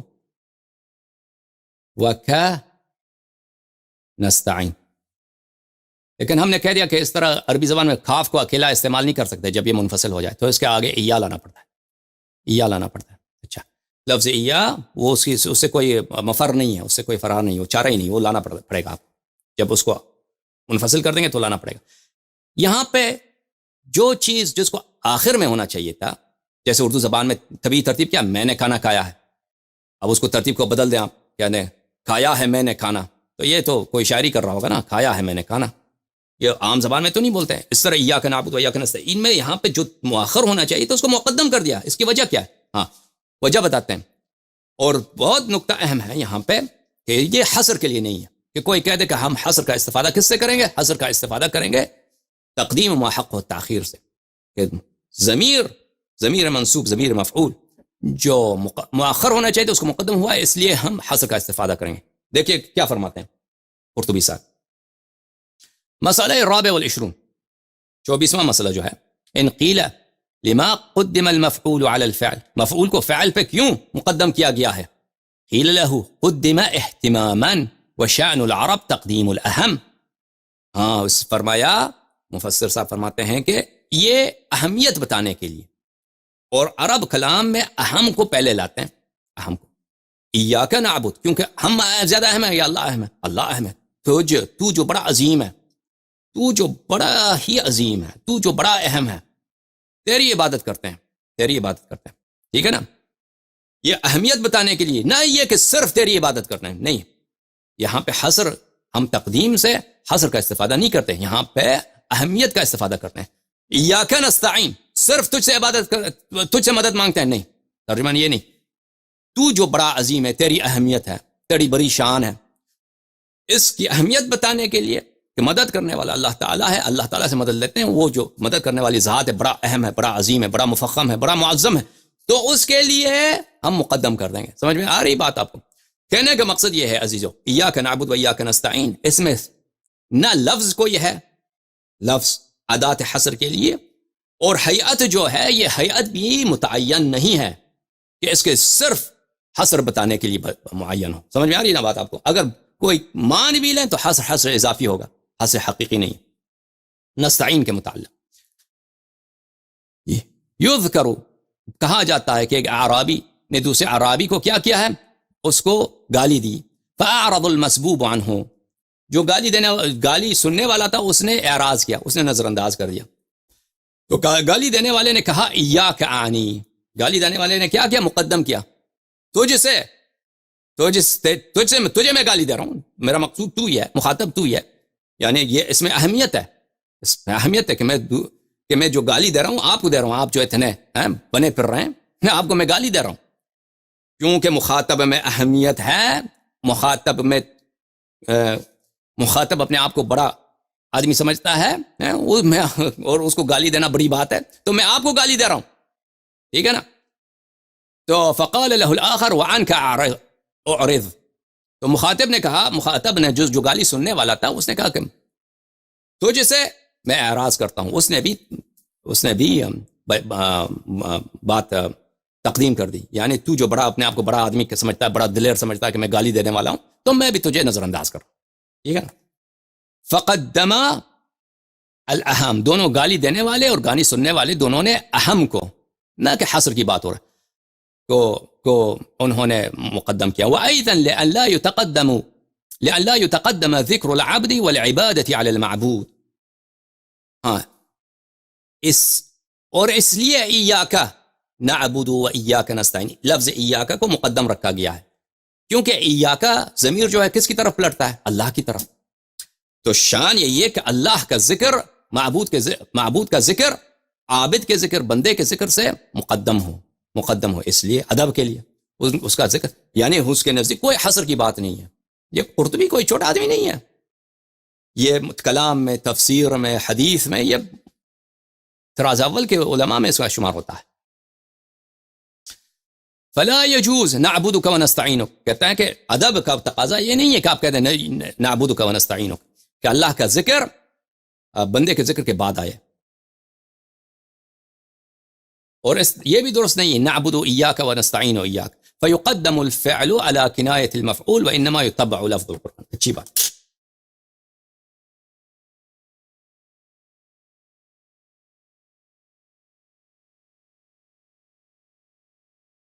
اب اس کا ترجمہ دیکھیں اردو زبان میں، تفسیر قرطبی جلد نمبر 1 ضیاء القرآن پبلیکیشنز مسئلہ نمبر 24۔ اگر سوال کیا جائے کہ ہاں مفعول کو فعل پر کیوں مقدم کیا گیا ہے، ٹھیک ہے نا، تو جواباً کہا جائے گا اہتمام کی خاطر مقدم کیا گیا ہے۔ عربوں کی عادت ہے کہ اہم کو مقدم رکھتے ہیں۔ ذکر کیا جاتا ہے کہ بدو نے دوسری بدو کو گالی دی، تو جس کو گالی دی گئی ہے اس نے گالی دینے والے سے اعراض کیا، گالی دینے والے نے کہا ایاک عنی، میری مراد تو ہی ہے۔ یہ پھر انہوں نے کیا کیا، عربی ترجمہ کرنے والے کو نہیں آتی صحیح ترجمہ کرنا، اس نے کہا کہ وہی اہتمام کے لیے، اس نے حصر کا ذکر نہیں کیا، پھر بھی انہوں نے حصر ہی لگا دیا اس میں۔ دوسرے نے کہا وعن کا عارض، میں تجھ ہی سے اعراض کرتا ہوں۔ دونوں نے اہم کو مقدم رکھ کیا، یعنی یہ حصر کے لیے نہیں، یہ اہمیت کے لیے۔ اسی طرح بندے اور عبادت کو معبود پر مقدم نہیں کیا گیا، بس نعبدک و نستعینک الی آخر۔ اچھی بات ہے میرے عزیزو، ٹھیک ہے نا۔ یہ کتاب ہے البحر المحیط فی تفسیر القرآن الکریم لابن حیان الاندلسی، الجزء الاول، چھاپ دار الفکر، یہ بھی اہم تفاسیر میں سے ایک تفسیر ہے، چھاپ بیروت لبنان، ٹھیک ہے۔ یہاں پر نستعین کا مطلب کیا ہے، صفحہ نمبر 41 میں مفسر صاحب فرماتے ہیں نستعین کا کیا مطلب ہے، الاستعانہ، مدد لینا، طلب العون، عون یعنی مدد، ہیلپ مانگنا، والطلب احد معانی استفعلہ، استفعال، باب استفعال میں جاتے ہیں تو اس کے کئی معنی ہیں، کہتے ہیں 12 معنی ہیں باب استفعال کے، اس میں سے ایک معنی طلب کے۔ اعانہ اس نے مدد کی، استعانہ اس نے مدد کی طلب کی، ٹھیک ہے نا۔ نستعینو ہم مدد کی طلب کرتے ہیں، مدد کی طلب، تو اس کا مطلب ہے طلب کرنا۔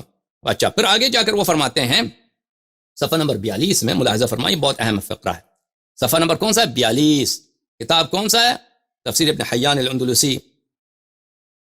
ایاک مفعول مقدم، ٹھیک ہے، ایاک نعبد و ایاک نستعین، ایاک کیا ہے، مفعول مقدم ہے، مفعول مؤخر نہیں، مفعول مقدم ہے، اس کو تقدیم کیا گیا ہے۔ والزمخشری یزعم، زمخشری کا یہ گمان ہے، یہ وہم ہے، انه لا يقدم على العامل الا للتخصيص، زمخشری کا یہ، اس کا اجتہاد یہ ہے، اس کا فتویٰ یہ ہے، اس کا وہم و گمان یہ ہے کہ جب مؤخر کو مقدم کیا جاتا ہے تو یہ ایک ہی کام کے لیے ہوتا ہے، ایک ہی غرض کے لیے، وہ کیا ہوتا ہے، تخصیص کے لیے۔ اچھا، تو زمخشری کے نزدیک اس آیت کا ترجمہ کیا ہوگا، زمخشری کے نزدیک، وہ بھی اہل اعتزال میں سے، معتزلہ میں سے، فَكَأَنَّهُ مَا نَعْبُدُ إِلَّا إِيَّاكَ، زمخشری کے نزدیک آیت کا ترجمہ یہ ہے ما نعبد الا ایاک، کہ ہم عبادت صرف تیری ہی کرتے ہیں، تیرے سوا کسی کی عبادت نہیں کرتے، وَإِيَّاكَ نَسْتَعِينُ، صرف تجھ سے مدد مانگتے ہیں، کسی اور سے مدد نہیں مانگتے۔ تو زمخشری کا یہ موقف ہے، کیا یہ موقف صحیح ہے آپ کے نزدیک؟ ابن حیان آپ ہمیں بتائیے۔ ابن حیان فرماتے ہیں وَقَدْ تَقَدَّمَ الرَّدُّ عَلَيْهِ فِي تَقْدِيرِ بسم اللہ اتلو، بسملہ کے تفسیر میں، بسم اللہ الرحمن الرحیم کے تفسیر میں ہم نے اس کو وہاں پہ جواب دے دیا زمخشری کی، یہ کوئی معین نہیں ہے کہ تقدیم ما حق و تاخیر وہ ہمیشہ کیا ہو، وہ کس کے لیے آتا ہو، وہ حصر کے لیے آتا ہو۔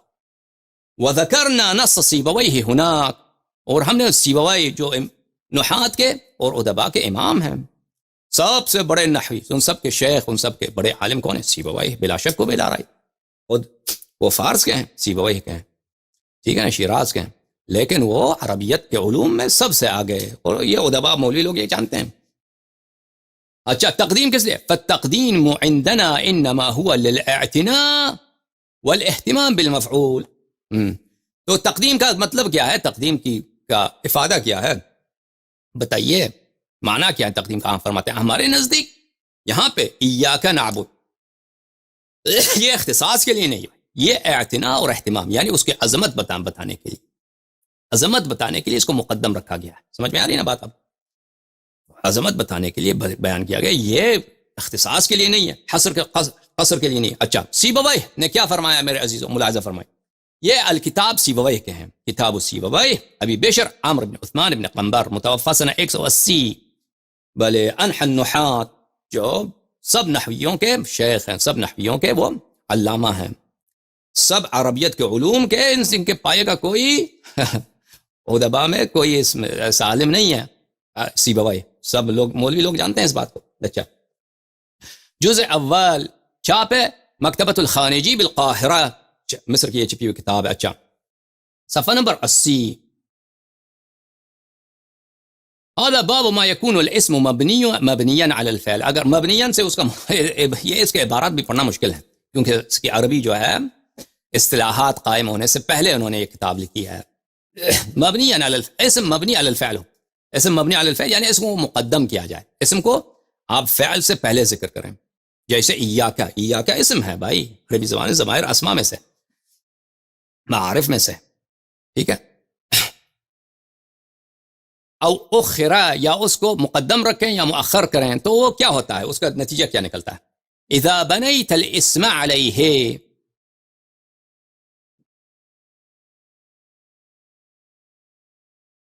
اگر اسم کو آپ جو ہیں فعل کے بعد لے کے آئیں، کہنے ضربت زیدن وہو الحد، اور کہنا بھی یہی چاہیے، یعنی عربی زبان میں یہی جو ہے دستور ہے، یہی عادت ہے کہ مفعول جو ہے فعل کے بعد آتا ہے. ضربت زیدن، میں نے زید کو خوب مارا، میں نے زید کو مارا. بلے اکلت الطعام، میں نے طعام کھایا، میں نے کھانا کھایا، ٹھیک ہے نا. تو یہ صحیح یہی ہے. لأنك تريد ان تعمله وتحمل عليه الاسم، کیونکہ آپ چاہتے ہیں کہ یہ فعل اس پہ عمل کرے، اس کو نصب دے دے. اب نصب دینا یہ طالب علم جانتے ہیں. اور اسم کا اس سے ربط ہو فعل سے. اچھا، کما کان الحد ضرب زید عمران، جیسے کہ آپ ضرب زید نے عمر کو مارا، اس میں بھی یہی کہیں گے کہ جو ہے مفعول فعل کے بعد آتا ہے، فاعل کے بعد آتا ہے.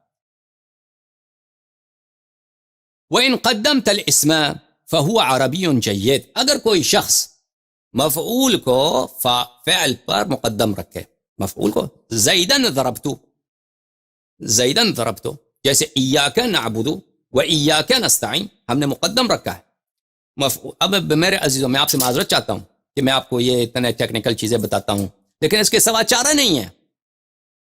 اس کے سوا کہ میں آپ کو ٹیکنیکل چیزیں بتاؤں، آیت کی تفسیر کرنا اگر میں صرف ادعا کروں بھائی یہ اس طرح ہے، اس طرح نہیں ہے، اور میں یہ ٹیکنیکل چیزیں اور ٹیکنیکل ٹیکسٹس آپ کو نہ دکھاؤں تو یہ تو آپ کو پتہ ہے، یہ عمری جو مولوی ہیں، سلفی مولوی ہیں، ان کے تو دین ایمان ہے ہی نہیں، وہ کہیں گے شیعہ جھوٹ بول رہا ہے، ٹھیک ہے نا. تو یہ کتاب دکھانا، آپ کا وقت لینا، اتنا اپنا وقت لینا، یہ سب آپ کو نکال کے اس کو سب کو استخراج کر کے آپ کو دکھاتے ہیں، اس لیے دکھاتے ہیں کہ یہ ان کا منہ جو ہے کالا ہو جائے، ان کا بک بک بند ہو جائے. یہ شرم تو ان کو کبھی نہیں آئے گی نا، شرم تو یہ تو کبھی نہیں آئے گی، شرم ہے ہی نہیں ان کی فطرت میں. لیکن یہ بھائی ان کو پتہ چل جائے ان کا جو موقف ہے وہ جہل پہ مبتنی ایک موقف ہے، کہ کہتے ہیں اس آیت کا صرف ترجمہ یہی ہے، ٹھیک ہے نا. اچھا، اگر کوئی اسم کو مقدم رکھے فعل پر تو وہ عربی جید، یہ بھی صحیح عربی ہے.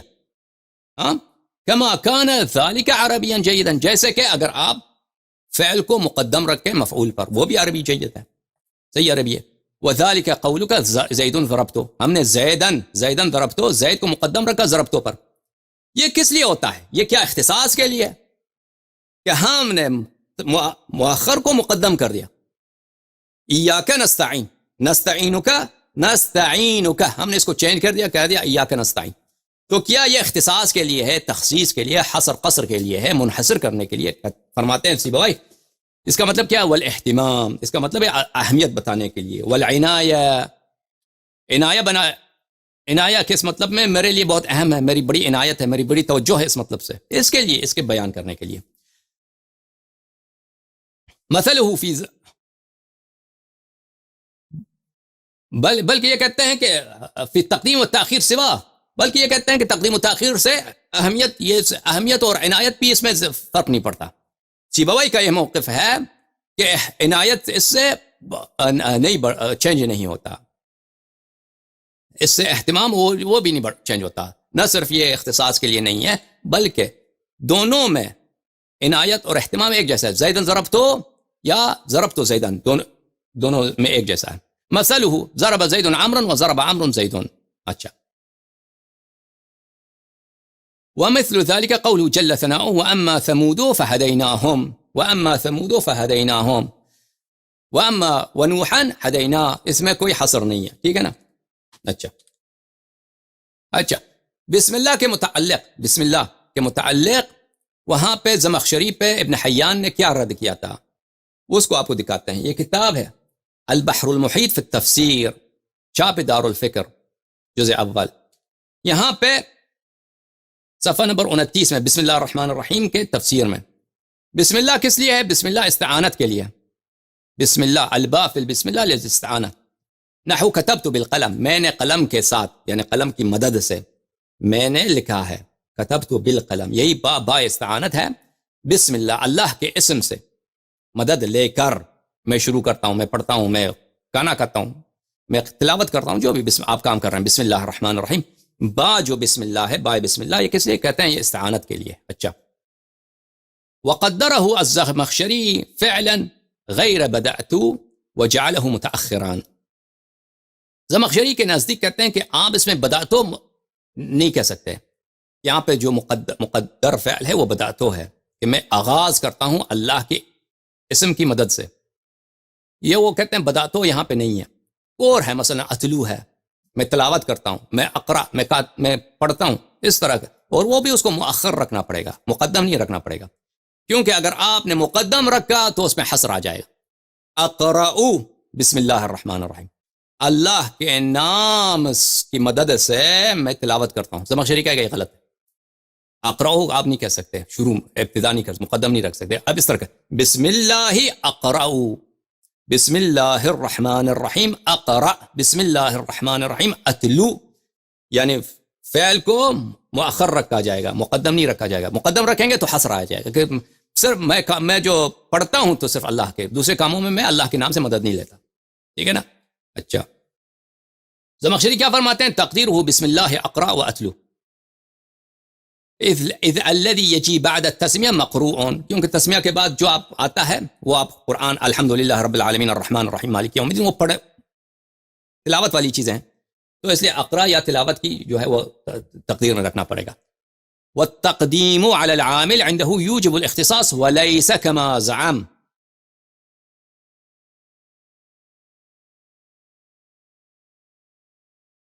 اچھا. والتقدیم علی العامل عنده یوجب الاختصاص.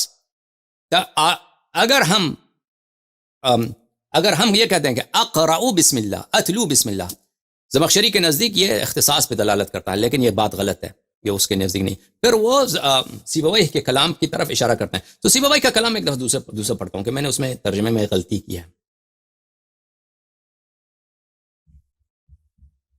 اس کی وجہ یہ ہے کہ یہاں پہ کاما جو چھاپنے والے نے کاما غلط جگہ پہ لگا دیا.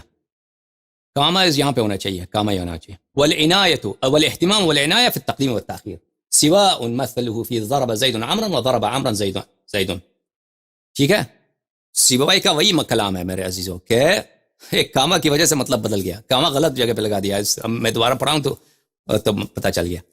سیبویہ کا کلام یہ ہے کہ اگر آپ کہتے ہیں کہ زیدن ضربتو زیدن، جب مقدم رکھا گیا مفعول کو تو اس میں اہتمام کس میں ہے؟ عنایت کس میں ہے؟ عنایت و اہتمام تقدیم کی وجہ سے ہے. ٹھیک ہے نا؟ اس میں برابری نہیں ہے. اس میں کہ اگر آپ کہیں ضربتو زیدن و زیدن ضربتو، یہ دونوں ایک جیسے نہیں ہیں. میں نے زید کو مارا، میں نے زید کو مارا، میں نے زید کو. عربی زبان میں یہ کہیں یہ دونوں ایک جیسے نہیں ہیں. اگر مقدم رکھیں گے تو اس میں اہتمام ہے، اس میں عنایت ہے، اس میں اہمیت بتانے کی والی کی بات ہے. اچھی بات. اچھا میرے عزیزو ملاحظہ فرمائیے، یہ کتاب ہے المثل. ایک منٹ، کتاب نہیں آ رہا.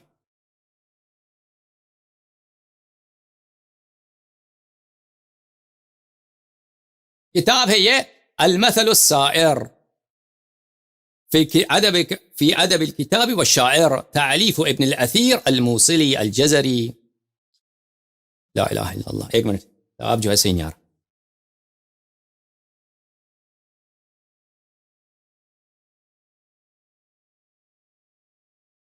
اللهم صل على محمد وعلى محمد. سلام الله على الحسين ولعنة الله على يزيد.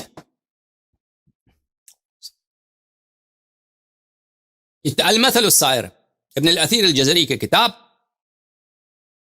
المثل السائر، الجزء الثانی، تحقیق محمد محی الدین عبد الحمید. یہ محمد ابن محی الدین عبد الحمید بھی بڑے فاضل آدمی گزرے.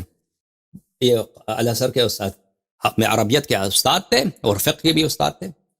ان کی وفات ہے سنہ 1954 کی، مجھے لگتا ہے اس طرح 1950 کی دہائی میں ان کی وفات ہے. بہت زبردست عالم گزرے، بہت ساری مشکل کتابوں کا اور اہم کتابوں کو انہوں نے بہت زبردست تحقیق کیا.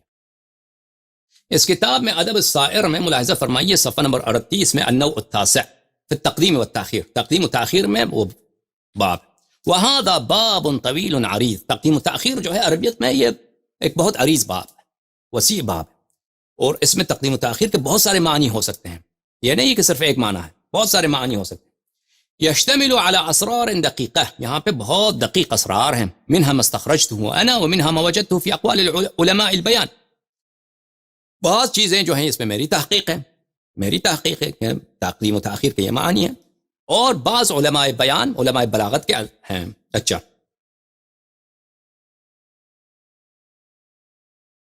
وضربان الاول يختص بدلالة الالفاظ على المعانی.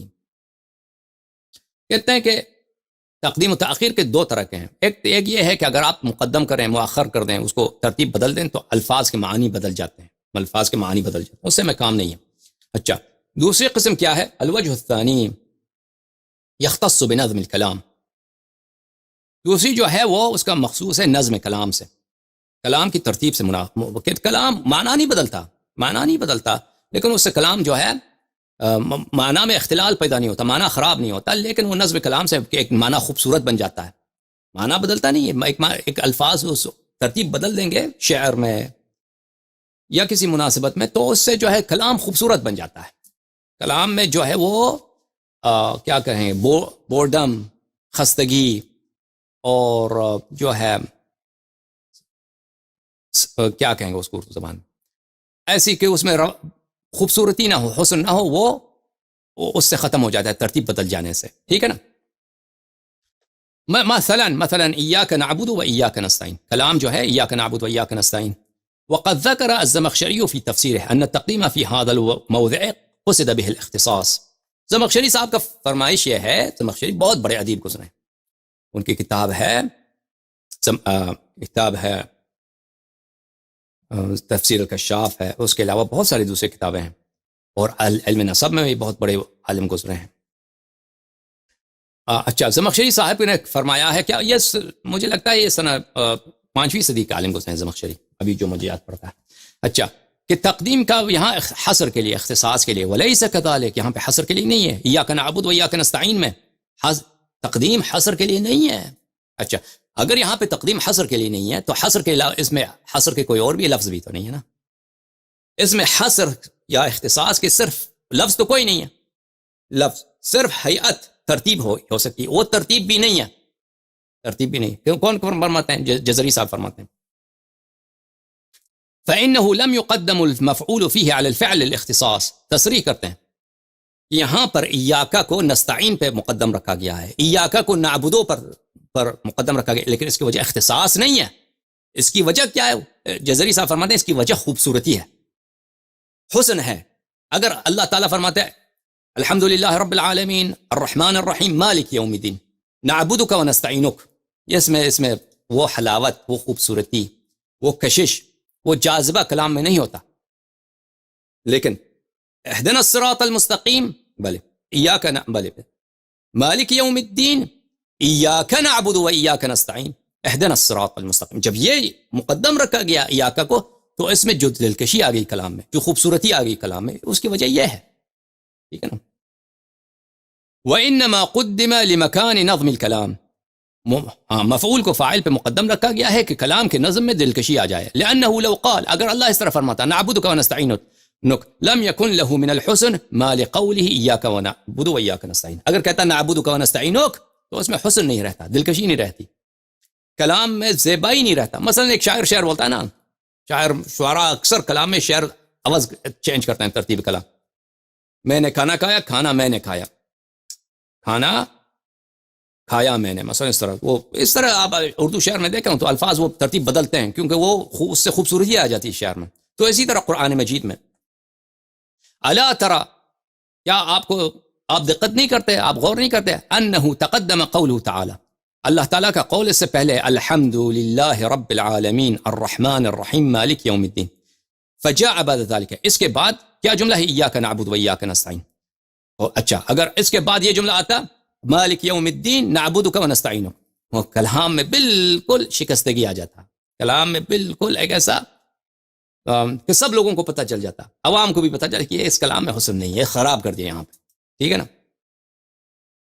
وذالک لمراعات حسن نظم السجعی، یہ سجع شعر میں قافیہ کہیں گے، قرآن میں سجع، یہ کلام کی خوبصورتی، آیات کے آخر میں یگنواختگی شباہت ہو، اس لیے اس کو رکھا گیا ہے. الذی هو حرف النون، سجع یہاں پہ کیا ہے؟ حرف نون ہے. ولو قال نعبدک ونستعینک لذهبت تلك الطلاوہ، اگر ہم کہتے، اگر اللہ کا نزول یہ ہوتا مالک یوم الدین نعبدک ونستعینک، تو اس میں جو دلکشی ہے، جو اس میں جو روانگی ہے، جو اس میں جو حسن ہے کلام میں، وہ ختم ہو جاتا ہے.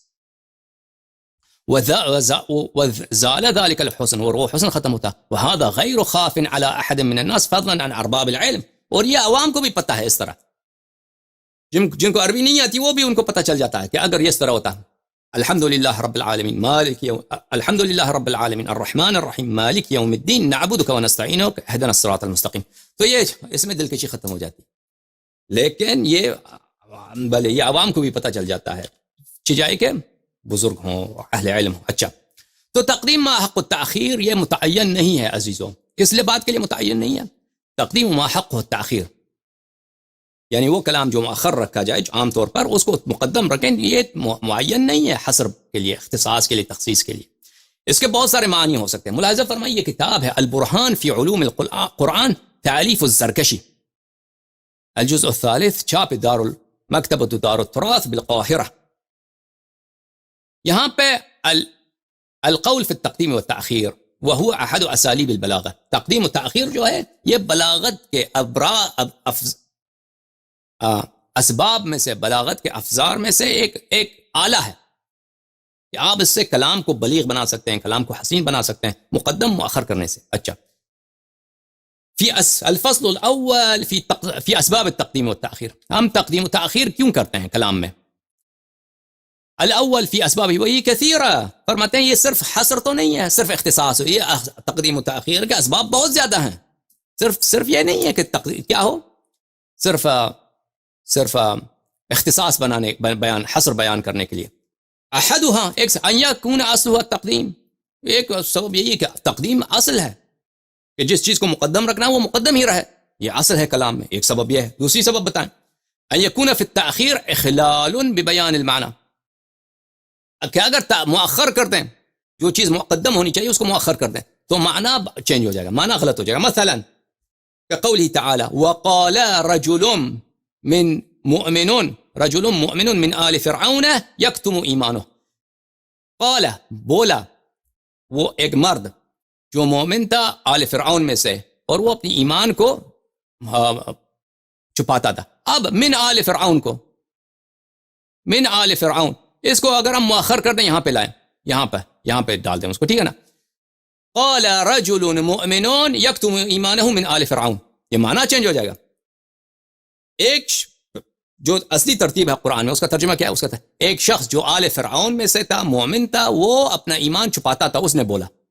معنی اگر اس کو ترتیب چینج کر دیں، ایک شخص جو مومن تھا اپنے ایمان کو آل فرعون سے چھپاتا تھا، اپنے ایمان کو، تو معنی چینج ہو جاتا ہے. تو اس لیے یہاں پہ وہ مقدم رکھنا ہوگا اس کو. اچھا، آگے چلتے ہیں عزیزو. آگے تیسرا سبب کیا ہے؟ تیسرا سبب یہ ہے، اگلے صفحے میں بتاتے ہیں. ان یکون فی التأخیر اخلال بالتناسب،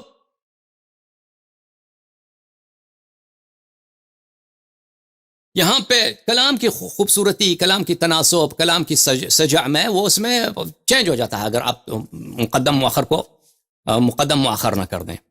مثلا یہاں پہ ان کنتم ایاہ تعبدون، بلے ان کنتم ایاہ تعبدون، ان کنتم تعبدون ایاہ اگر کہہ دیں تو اس میں سجع خراب ہو جائے گا، خراب ہو جائے گا. اس طرح اور بہت سارے مثالیں دیتے ہیں.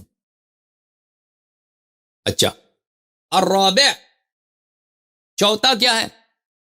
لعظمه والاہتمام بہ، تقدیم تاخیر اس لیے کرتے ہیں کہ ایک چیز زیادہ اہم ہے، مقدم رکھیں گے اہم کو.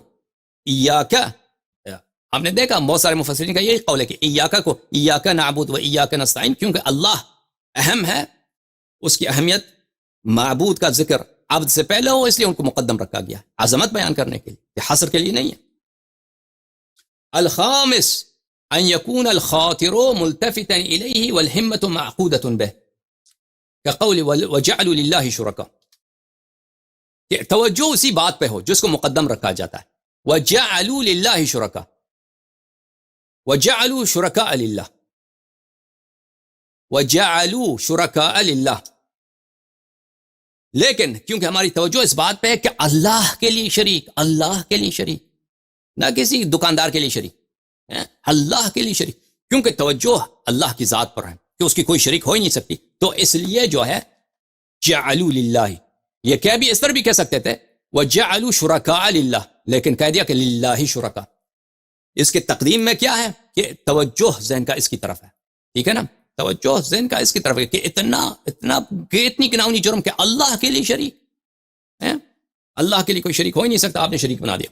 السادس ان يكون التقدیم لإرادة التبکیت والتعجیب من حال المذکور، تقدیم اس لیے تعجب کے لیے، تعجب کے لیے کہ بہت ہی حیران کن والی بات ہے، اس لیے اس کو اظہار کرنے کے لیے مقدم رکھیں گے۔ مثلا کیا ہے وجعلوا للہ شرکاء الجن، یعنی اتنا حماقت ہے، اتنا تعجب، اتنی بیوقوفی کہ اللہ کے لیے جن کی شرکاء، جن کو شریک بنا دیا اللہ کے لیے، جن کو بھی اللہ مان لیا ان لوگوں نے، ٹھیک ہے نا، تو اللہ کو مقدم رکھا، شرکاء الجن کو پیچھے رکھ دیا، تاکہ یہ بتانا تعجب بیان کرنے کے لیے۔ اگر اس طرح کہتے ہیں وجعلوا شرکاء الجن للہ، وجعلوا الجن شرکاء اللہ، یہ بھی کہہ سکتا تھا، لیکن اس کو مقدم مؤخر کر دیا یہ بیان کرنے کے لیے۔ اچھا،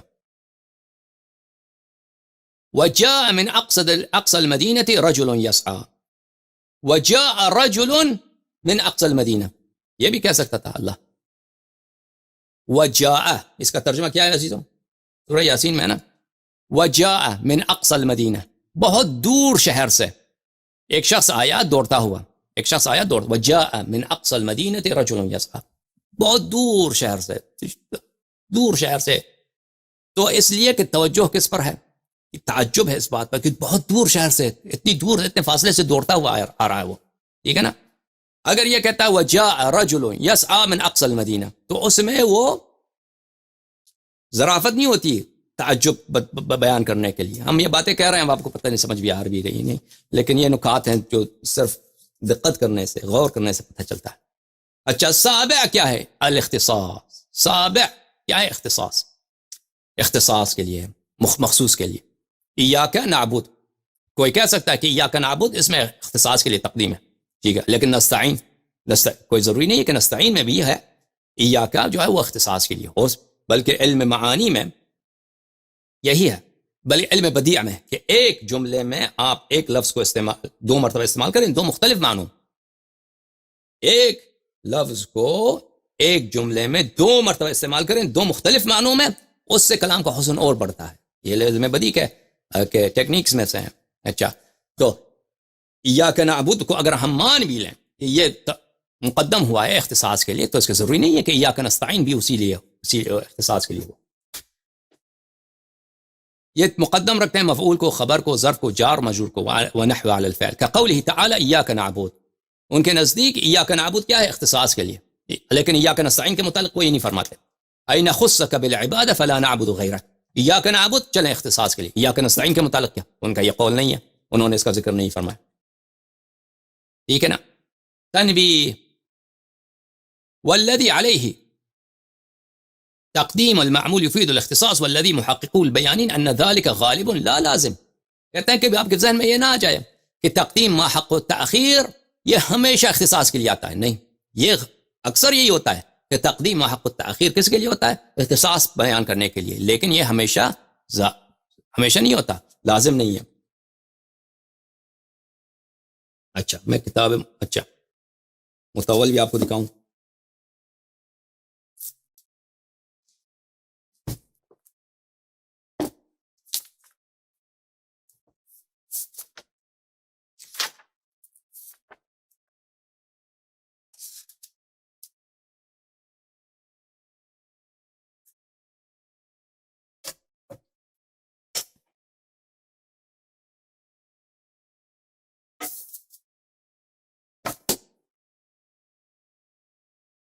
یہ کتاب ہے المطول، تلخیص المفتاح کی شرح المطول، تلخیص المفتاح، مفتاح کس کی کتاب ہے؟ مفتاح کتاب ہے جناب مفتاح العلوم السکاکی. تلخیص المفتاح کس کی کتاب ہے؟ خطیب القزوینی. اس کی بہت سارے شروع ہیں، اتنے زیادہ شروع لکھے ہیں علماء نے، اس میں سے ایک شرح یہی ہے تفتازانی صاحب کی کتاب المطول. ٹھیک ہے نا؟ یہ کتاب ہے المطول للتفتازانی و بحامشہ حاشیۃ میر سید شریف الجرجانی. یہ قم کی چھپی ہوئی کتاب ہے، لیکن یہ اصل چھاپ ہے مصر کی، انہوں نے آف سیٹ کیا ہے، آف سیٹ کیا ہے، دوبارہ اس کو چھاپا ہے، کاپی کیا قم میں. اچھا، یہاں پہ صفحہ نمبر 200 میں ملاحظہ فرمائیے، صفحہ نمبر 200 میں والتخصیص لازم التقدیم غالباً، تقدیم سے تخصیص اغلب لازم آتا ہے، لیکن ضروری نہیں ہے کہ ہر جگہ تقدیم سے تخصیص لازم آتا ہو، یہ ضروری نہیں ہے ہر جگہ یہی ہو. اچھا، معاف کیجیے گا، ومثل قولك زیداً عرفتو، نہیں معاف کیجیے گا، یہاں يعني أن التخصيص لا ينفك في غالب الأمر عن تقديم ما حقه التأخير، يعني أنه لازم للتقديم لزوما جزئيا أكثريا، كما يقال تحرك الفك الأسفل لازم للمص غالبا، أي بخلاف التمساح. کہتے ہیں یہ اکثر اس طرح ہوتا ہے کہ اگر تقدیم ما حق و تاخیر ہو تو اس سے اکثر کیا لازم آتا ہے؟ اختصاص، لیکن ہمیشہ نہیں ہے. مثلا ہم کہتے ہیں کہ اگر نچلا والا فک، جا اردو میں زبان میں کیا بولتے ہیں اس کو؟ جبڑا، نیچے جبڑا جو ہے اس کی حرکت کرے، یہ کہ کانا کانے، مزغ کرنے کے، چبانے کا علامت ہوتی ہے. اوپر والا جو جبڑا ہے وہ یہ حرکت نہیں کرتا، نیچے والا جبڑا حرکت کرتا ہے نا. لیکن یہ تمساح میں اس کے بالعکس ہے، تمساح میں بالکل اس کے بالعکس ہے، کروکوڈائل میں اس کے بالعکس ہے. کانا چپاتا ہے تو اوپر والا حرکت کرتا ہے. یہ اس کی مثال ہے بھائی. اچھا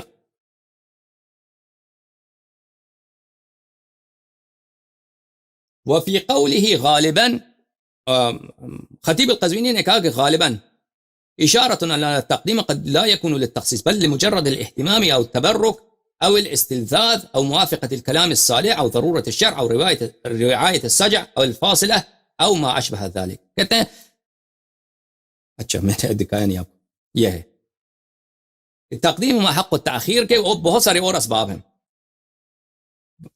اہمیت بتانے کے لیے اہتمام، تبرک ایک امر متبرک ہے اس کے ذکر کرنے کے لیے، استلزاز اس کو ایک بات کو شروع میں ذکر کیا جائے تو اس سے کلام جو ہے لذیذ بنتا ہے. موافقت کلام السامع، مخاطب کا کلام بھی اسی طرح تھا، اس کی وجہ سے ہم نے مقدم رکھا ہے کسی چیز کو. ضرورت شعر ہے، رعایت السجع ہے، قرآن میں سجع کی رعایت کے لیے، او الفاصلہ او ما اشبہ ذلک، اور کلام میں فاصلے کی وجہ سے، اور اس طرح بہت سارے اسباب ہو سکتے ہیں. ٹھیک ہے نا؟ ٹھیک ہے عزیزو.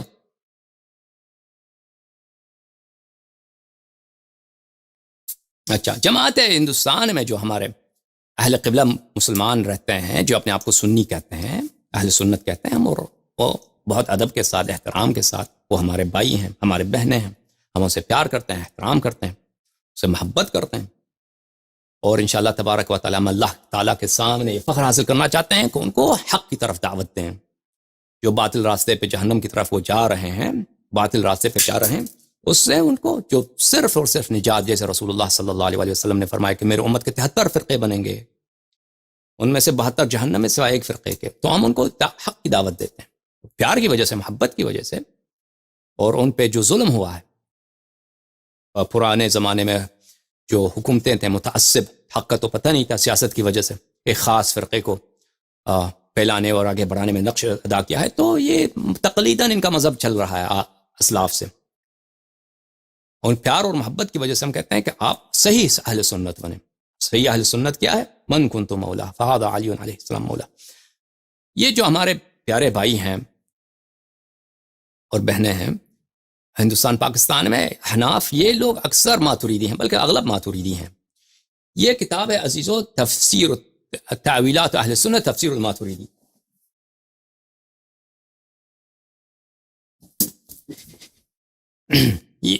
یہ کتاب جناب ابو الحسن ماتوریدی کی تفسیر ہے، ابو منصور ماتوریدی، جو ان کے فرقے کا پیشوا ہے، ان کے امام ہیں. اچھا، جزء اول چھاپ دار الکتب العلمیہ. یہاں پہ صفحہ نمبر 363 میں سورہ فاتحہ کی تفسیر ہے، ایاک نستعین کی تفسیر ہے. کیا فرماتے ہیں؟ فذلك طلب المعونہ علی اللہ. ایاک نستعین کا کیا مطلب ہے؟ ایاک نستعین کا مطلب ہے طلب المعونہ من اللہ، اللہ تعالیٰ سے مدد کی طلب ہے، علی قضاء جمیع حوائجہ فی دینا و دنیا، دینی اور دنیاوی جتنے حوائج ہیں، ضروریات ہیں، ان کو پورا کرنے کے لیے اللہ تعالیٰ سے مدد طلب کرنا ہے. ایاک نستعین کا یہ مطلب. کوئی حصر ہے اس نے؟ یہ پاگل تھا، بے وقوف تھا. حصر اگر اس کا جملے کا جزء ہوتا اس نے کیوں ترجمہ نہیں کیا؟ یہ تو آپ کے امام کا جملہ ہے، یہ تو آپ کے امام کا جملہ ہے. ٹھیک ہے نا؟ یہ کتاب احکام القرآن للجصاص الجزء الاول، چھاپ دار احیاء التراث العربی. اچھا، چھپا ہے دار احیاء التراث میں یہ کتاب. یہاں میں ملاحظہ فرمائی صفحہ نمبر 27 میں کہتا ہے کہ الاعتراف بالعبادت له وافراده لها دون غیرہ بقولہ ایاک نعبد. ایاک نعبد کا کیا مطلب ہے؟ کہ ہم اعتراف کرتے ہیں، اللہ کی عبادت کرتے ہیں اور اللہ ہی کی عبادت کرتے ہیں، کسی دوسرے کی عبادت نہیں کرتے. چلے، ایاک نعبد. اب وہ نہیں فرماتے کہ آپ نے یہاں پہ افراد کا کہاں سے، اس آیت کی یہ مدلول ہے تقدیم محق التاخیر، اس سے آپ نے اختصاص استفادہ کیا ہے، یا خارج سے آپ جانتے ہیں اس نے ذکر کیا؟ ظاہراً خارج سے جانتے ہیں نا کہ عبادت صرف اللہ کی ہوتی ہے. ثم الاستعانہ.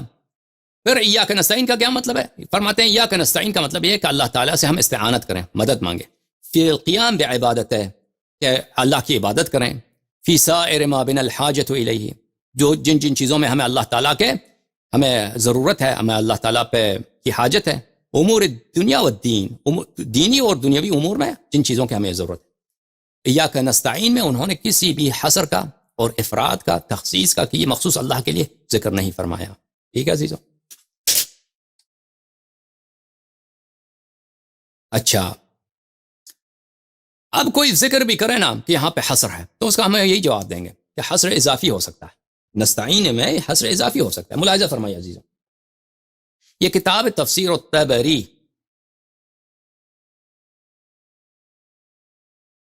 جلد نمبر 1، تحقیق احمد محمد شاکر، ناشر مکتبہ ابن تیمیہ مصر میں. القول فی تعویلہ فی قولہ تعالی ایاک نعبد. ایاک نعبد کی تفسیر کیا ہے ہمیں بتائیے. فرماتے ہیں ابو جعفر ابن جریر طبری کہتے ہیں کہ تفسیر جو ہے ایاک نعبد کا یہ ہے، اللہم لک اللہم نخشع. نعبدو، عبادت کا کیا مطلب ہے؟ عبادت کا مطلب ہے اللہ تیرے لیے ہم خشوع کرتے ہیں، نذل، ہم تیرے سامنے ذلیل ہیں، نستکین، تیرے سامنے ہم مسکین حاجت مند ہیں، بیچارے ہیں ہم تیرے سامنے. یہ ہے نعبدو کا مطلب.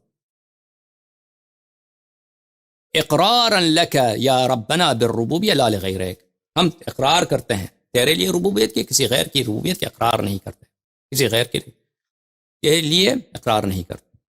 ٹھیک ہے نا؟ تو نعبدوں میں انہوں نے کسی حصر کا ذکر نہیں کیا، لیکن یہ فرمایا کہ مثلا عبادت کا ایمان مطلب ہے کہ صرف اللہ کی عبادت کرتے ہیں، کسی دوسرے کی عبادت نہیں کرتے. کوئی تصریح نہیں ہے کہ یہاں پہ استثناء جو ہے آیت کے حیات سے پتہ چل جاتا ہے، معاف کیجیے، حصر آیت کے حیات سے پتہ چل جاتا ہے، لیکن ہو سکتا ہے ان کے دل میں ہو یہ بات، ہمیں نہیں معلوم اس کے دل میں کیا ہے. پھر وہ کہتے ہیں ایاک نعبد. ابن عباس سے روایت کرتے ہیں کہ عبداللہ ابن عباس کی روایت ہے کہ جبرائیل رسول پاک صلی اللہ علیہ وآلہ وسلم کے پاس آئے، فرمایا قل یا رسول اللہ صلی اللہ علیہ وآلہ ایاک نعبد. ایاک نعبد کا مطلب ہے ایاک نوحد، ہم تجھے ایک مانتے ہیں، ونخاف ونرجو، اور تیری خوف کرتے ہیں اور تیری امید رکھتے ہیں، یا ربنا لا غیرک، یہ ہمارے رب ہے، تیرے سوا کسی دوسرے کی ہم خوف نہیں رکھتے. اچھی یہ روایت جو ہمارے لیے حجت نہیں ہے، لیکن معنی اس کی صحیح ہے. عبادت مخصوص ہے اللہ تعالیٰ کے لیے، مخصوص ہے اللہ تعالیٰ کے لیے. لیکن جیسے میں نے کہا کہ اگر یہاں پہ کوئی حصر کا کوئی نہ کوئی لفظ ہے، اور حیات آیت سے بھی کوئی متعین نہیں ہے کہ اس سے ایاک نعبد سے یہاں پہ حصر اختصاص ہو، لیکن ہم خارج سے جانتے ہیں کہ وحدانیت صرف اللہ کے لیے ہے، نہ کہ اس آیت کی متن سے. اگر اس آیت کی متن سے ہم یہ بھی کہتے ہیں ایاک نعبد سے یہاں پہ حصر ہے تو ٹھیک ہے، جس کا ضروری نہیں ہے کہ ایاک نستعین میں بھی اسی کا تکرار ہو. جیسے میں نے کہا علم بدیع میں اس کے اسالیب تحسین کلام میں سے یہی ہے کہ ایک جملے کو ایک لفظ کو آپ ایک جملے میں 2 مرتبہ تکرار کریں اور ہر مرتبہ دوسرے معنوں میں اس کا استعمال کریں، جیسے خود ابن جریر طبری فرماتے ہیں. ملاحظہ فرمائیے اگلے صفحے میں، صفحہ نمبر 461 میں، القول فی تعویلہ قولہ تعالی وإیاک نستعین. ایاک نستعین کا کیا مطلب؟ معنی قولہ وإیاک ربنا نستعین علی عبادتنا ایاک وطاعتنا لک فی امورنا کلها لا احدا سواک. نستعین کا مطلب یہ ہے ایاک نستعین کہ ہم عبادت کے معاملات میں اور تمام امور زندگی میں، عبادت اور طاعت تمام امور زندگی میں تجھ سے مدد مانگتے ہیں اور تیرے سوا کسی اور سے مدد نہیں مانگتے ہیں. لا احد سواک. اذ كان من يكفر بك يستعين في اموره معبوده الذي يعبده من الاوثان دونك ونحن نستعين بك في جميع امورنا مخلصين لك العباده. کیونکہ جو کافر لوگ ہیں وہ دوسرے خداؤں سے، باطل خداؤں سے مدد طلب کرتے ہیں اور اللہ سے مدد طلب نہیں کرتے، لیکن ہم اللہ سے مدد طلب کرتے ہیں. تو پتہ یہ چلا کہ اگر اس نے حصر کا ذکر بھی کیا ہے، ابن جریر الطبری نے ذکر کیا ہے یہاں پہ آیت ایاک نستعین کے ذیل میں، تو حصر اضافی ہے، نہ حصر حقیقی، کہ ہم اے اللہ تجھ سے مدد مانگتے ہیں، تیرے سوا کسی اور سے مدد نہیں مانگتے. اور سوا کون ہے وہ؟ اور سوا مدد جن سے مدد نہیں مانگتے وہ خدائیں ہیں، وہ باطل خدائیں ہیں جو حقیقت میں اللہ نہیں ہے، خدا نہیں ہے، وہ کچھ بھی نہیں ہے. وہ جو کافر لوگ جن کی عبادت کرتے ہیں، ستاروں کی یا جن کی یا ملائکہ کی یا بتوں کی، ہم ان سے مدد نہیں مانگتے. تو اس کے نزدیک بھی اگر حصر ہے تو یہ حصر اضافی ہے، سمجھ میں آ رہی؟ نہ کہ حصر کلی ہو کہ اللہ کے سوا کسی اور سے مدد ہی نہیں لینا، چاہے وہ نبی کریم صلی اللہ علیہ وآلہ وسلم ہو، چاہے وہ امیر المؤمنین علیہ السلام، چاہے وہ قرآن مجید ہو، کہ اللہ، اس کا مطلب اس کے نزدیک بھی یہ نہیں ہے. اس کے نزدیک بھی یہ حصر کون سا حصر ہے؟ حصر اضافی ہے. ملاحظہ فرمائیے عزیزوں، یہ کتاب ہے ابن عرب شاہ کی، اور یہ تلخیص المفتاح خطیب قزوینی کی جو کتاب ہے اس کی شرح ہے، الاطول فی شرح تلخیص مفتاح العلوم علامہ ابراہیم بن محمد بن عرب شاہ. بہت مشہور معروف کتاب ہے عربیت کی. اچھا، یہ کتاب چھپی ہے دار الکتب العلمیہ میں، یہ جزء اول ہے اس کتاب کی، چھپی ہے سنہ 2001 میں اطول میں. ملاحظہ فرمائیے اطول میں صفحہ نمبر 534 میں حصر جو ہے وہ حقیقی وغیر حقیقی ای مجازی. حصر ہمیشہ تو یہ تو نہیں ہے، وما محمد الا رسول صلی اللہ علیہ وآلہ وسلم، نبی کریم صلی اللہ علیہ وآلہ وسلم صرف رسول ہیں، ان کے اور کوئی صفت نہیں ہے رسالت کے علاوہ. بہت سارے صفات ہیں بھائی، بہت سارے صفات ہیں رسالت کے علاوہ، بہت سارے صفات ہیں. خاتم الانبیاء بھی ہیں، یہ رسالت کے علاوہ ہے. جیسے میں نے عرض کیا، عربی ہیں، قرشی ہیں، مکی ہیں، مدنی ہیں، شفیع روز جزا ہیں صلی اللہ علیہ وآلہ وسلم. حضرت عبداللہ علیہ السلام کے فرزند ہیں، اور آپ گنتے جائیے جتنے صفات ہیں. یہ تو نہیں کہ صرف ان کی ایک ہی صفت ہے، لیکن یہ اس توہم کو دور کرنے کے لیے کہ وہ کیا ہیں، وہ بلے کبھی مرنے والے نہیں ہیں، تو فرمایا کہ یہ صرف رسول ہیں. یہ اس طرح نہیں ہے کہ خالد ہوں اللہ تعالیٰ کی طرح جس کو موت نہیں آتی اس طرح ہو، ٹھیک ہے نا. تو یہ حصر جو ہے کہ حصر غیر حقیقی ہے، حصر غیر حقیقی. اگر مان بھی لینا ہم تنازلنا وسلمنا کہ ایاک نستعین، اس میں حصر ہے، جیسے ابن جریر الطبری نے کہا. تو ابن جریر الطبری نے خود نے نص کیا ہے کہ یہاں پہ کیا ہے، اس کا مطلب یہ نہیں ہے کہ ہم کسی اور سے مدد نہیں لیں گے، اللہ کے علاوہ کسی اور سے مدد نہیں لیں گے. ہم اللہ کے علاوہ باطل خداؤں سے مدد نہیں لیں گے، ہم اللہ کے علاوہ بتوں سے مدد نہیں لیں گے جو کافروں کے خدا ہیں، ٹھیک ہے نا. جیسے ابن عرب شاہ نے کہا کہ حصر جو ہے حصر کہ حقیقی ہے، غیر حقیقی ہے، حصر حقیقی ہے، حصر مجازی ہے، حصر ادعائی ہے، ٹھیک ہے نا. اچھا، ملاحظہ فرمائیے، آتے ہیں دوبارہ تفسیر طبری کی طرف. تفسیر طبری کہتے ہیں کہ روایت کرتے ہیں عثمان بن سعید سے، بشر بن عمارہ سے، ابن عباس سے. ایاک نستعین کا کیا مطلب؟ ابن عباس بتاؤ. ایاک نستعین، تجھ سے مدد مانگتے ہیں طاعت میں اور ہماری تمام امور میں، اللہ سے مدد مانگتے ہیں، اللہ سے مدد. لیکن اس میں حصر نہیں ہے کہ اللہ کے علاوہ کسی اور سے مدد نہیں مانگتے. تکرار کرتے ہیں، وفی امر اللہ جل ثناؤہ عبادہ ان یقولوا ایاک نعبد و ایاک نستعین بمعنى مسألتهم ایاہ المعون علی العبادہ. کہتے ہیں ایاک نعبد و ایاک نستعین کا مطلب یہ ہے کہ عبادت کے لیے ہم اللہ سے مدد مانگتے ہیں، لیکن اس میں کوئی حصر ہے کہ کیا دوسروں اللہ کے علاوہ دوسروں سے مدد لینا حرام ہے یا شرک ہے؟ نہیں، اس کا مطلب یہ نہیں ہے۔ یہ سب دیکھیں عزیزوں، میں نے مخالفین کے تفاسیر کے روح سے بیان کیا، مخالفین کے تفاسیر کے روح سے بیان کیا۔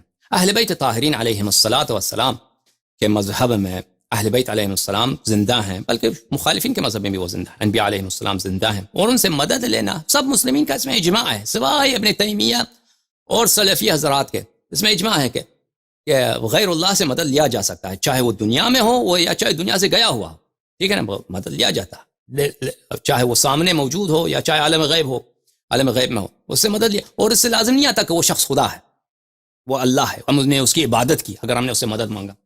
یہ سب مسلمین کا اجماع ہے سوائے ابن تیمیہ کے، اور ہمارے مذہب میں تو اس کی روایت بہت زیادہ ہے کہ اہل بیت طاہرین علیہم الصلوۃ والسلام سے مدد لیا جاتا ہے، ان کی زیارتوں میں جو مروی ہیں، منصوص ہیں، وَكُنْ لِي عَلَى الدَّهْرِ ظَهِيرًا، یا امام حسین علیہ السلام کی زیارت میں کہ میری حاجت روا فرما، ٹھیک ہے نا۔ آیہ ایاک نعبد و ایاک نستعین کے متعلق میں آپ کو حدیث دکھاتا ہوں تفسیر البرہان سے، ملاحظہ فرمائی، وہ نقل کرتے ہیں تفسیر علی بن ابراہیم قمی رحمہ اللہ سے، البرہان فی تفسیر القرآن للعلامة البحرانی رحمہ اللہ تعالی، چھاپ مؤسسۃ البعثہ فی قم المقدسہ، جلد نمبر 1، یہاں پہ صفحہ نمبر 106، ایاک نعبد و ایاک نستعین۔ اچھا، ایاک نعبد و ایاک نستعین جماعت عمریہ کے نزدیک کوئی حدیث نہیں ہے ان کے پاس، یہ سب جو میں نے آپ کو دکھایا یہ سب علماء کے آراء ہیں، اجتہادات ہیں بھائی، تفسیر ان کے پاس کوئی نہیں ہے حدیث میں، ٹھیک ہے نا۔ اچھا، ہم تفسیر دکھاتے ہیں، ہمارے پاس تو حدیث بہت زیادہ ہے الحمدللہ تفسیر میں، ملاحظہ فرمائیے صفحہ نمبر 107، ان ابی عبداللہ علیہ السلام فی قولہ الحمدللہ، الحمدللہ، امام صادق علی بن ابراہیم نے روایت کی ہے اپنے تفسیر میں، الحمدللہ کا مطلب ہے شکر للہ، رب العالمین خالق الخلق، الرحمن الرحیم بجمیع خلقہ، الرحیم بالمؤمنین خاصہ، مالک یوم الدین یوم الحساب۔ اچھا، ایاک نعبد مخاطبۃ اللہ عز وجل، جب آپ ایاک نعبد کہتے ہیں تو اللہ سے مخاطب کہتے ہیں کہ ہم اللہ تیری عبادت کرتے ہیں، وایاک نستعین مثلہ، ایاک نستعین بھی اسی کی طرح ہے کہ اللہ سے، یعنی اس میں التفات ہے۔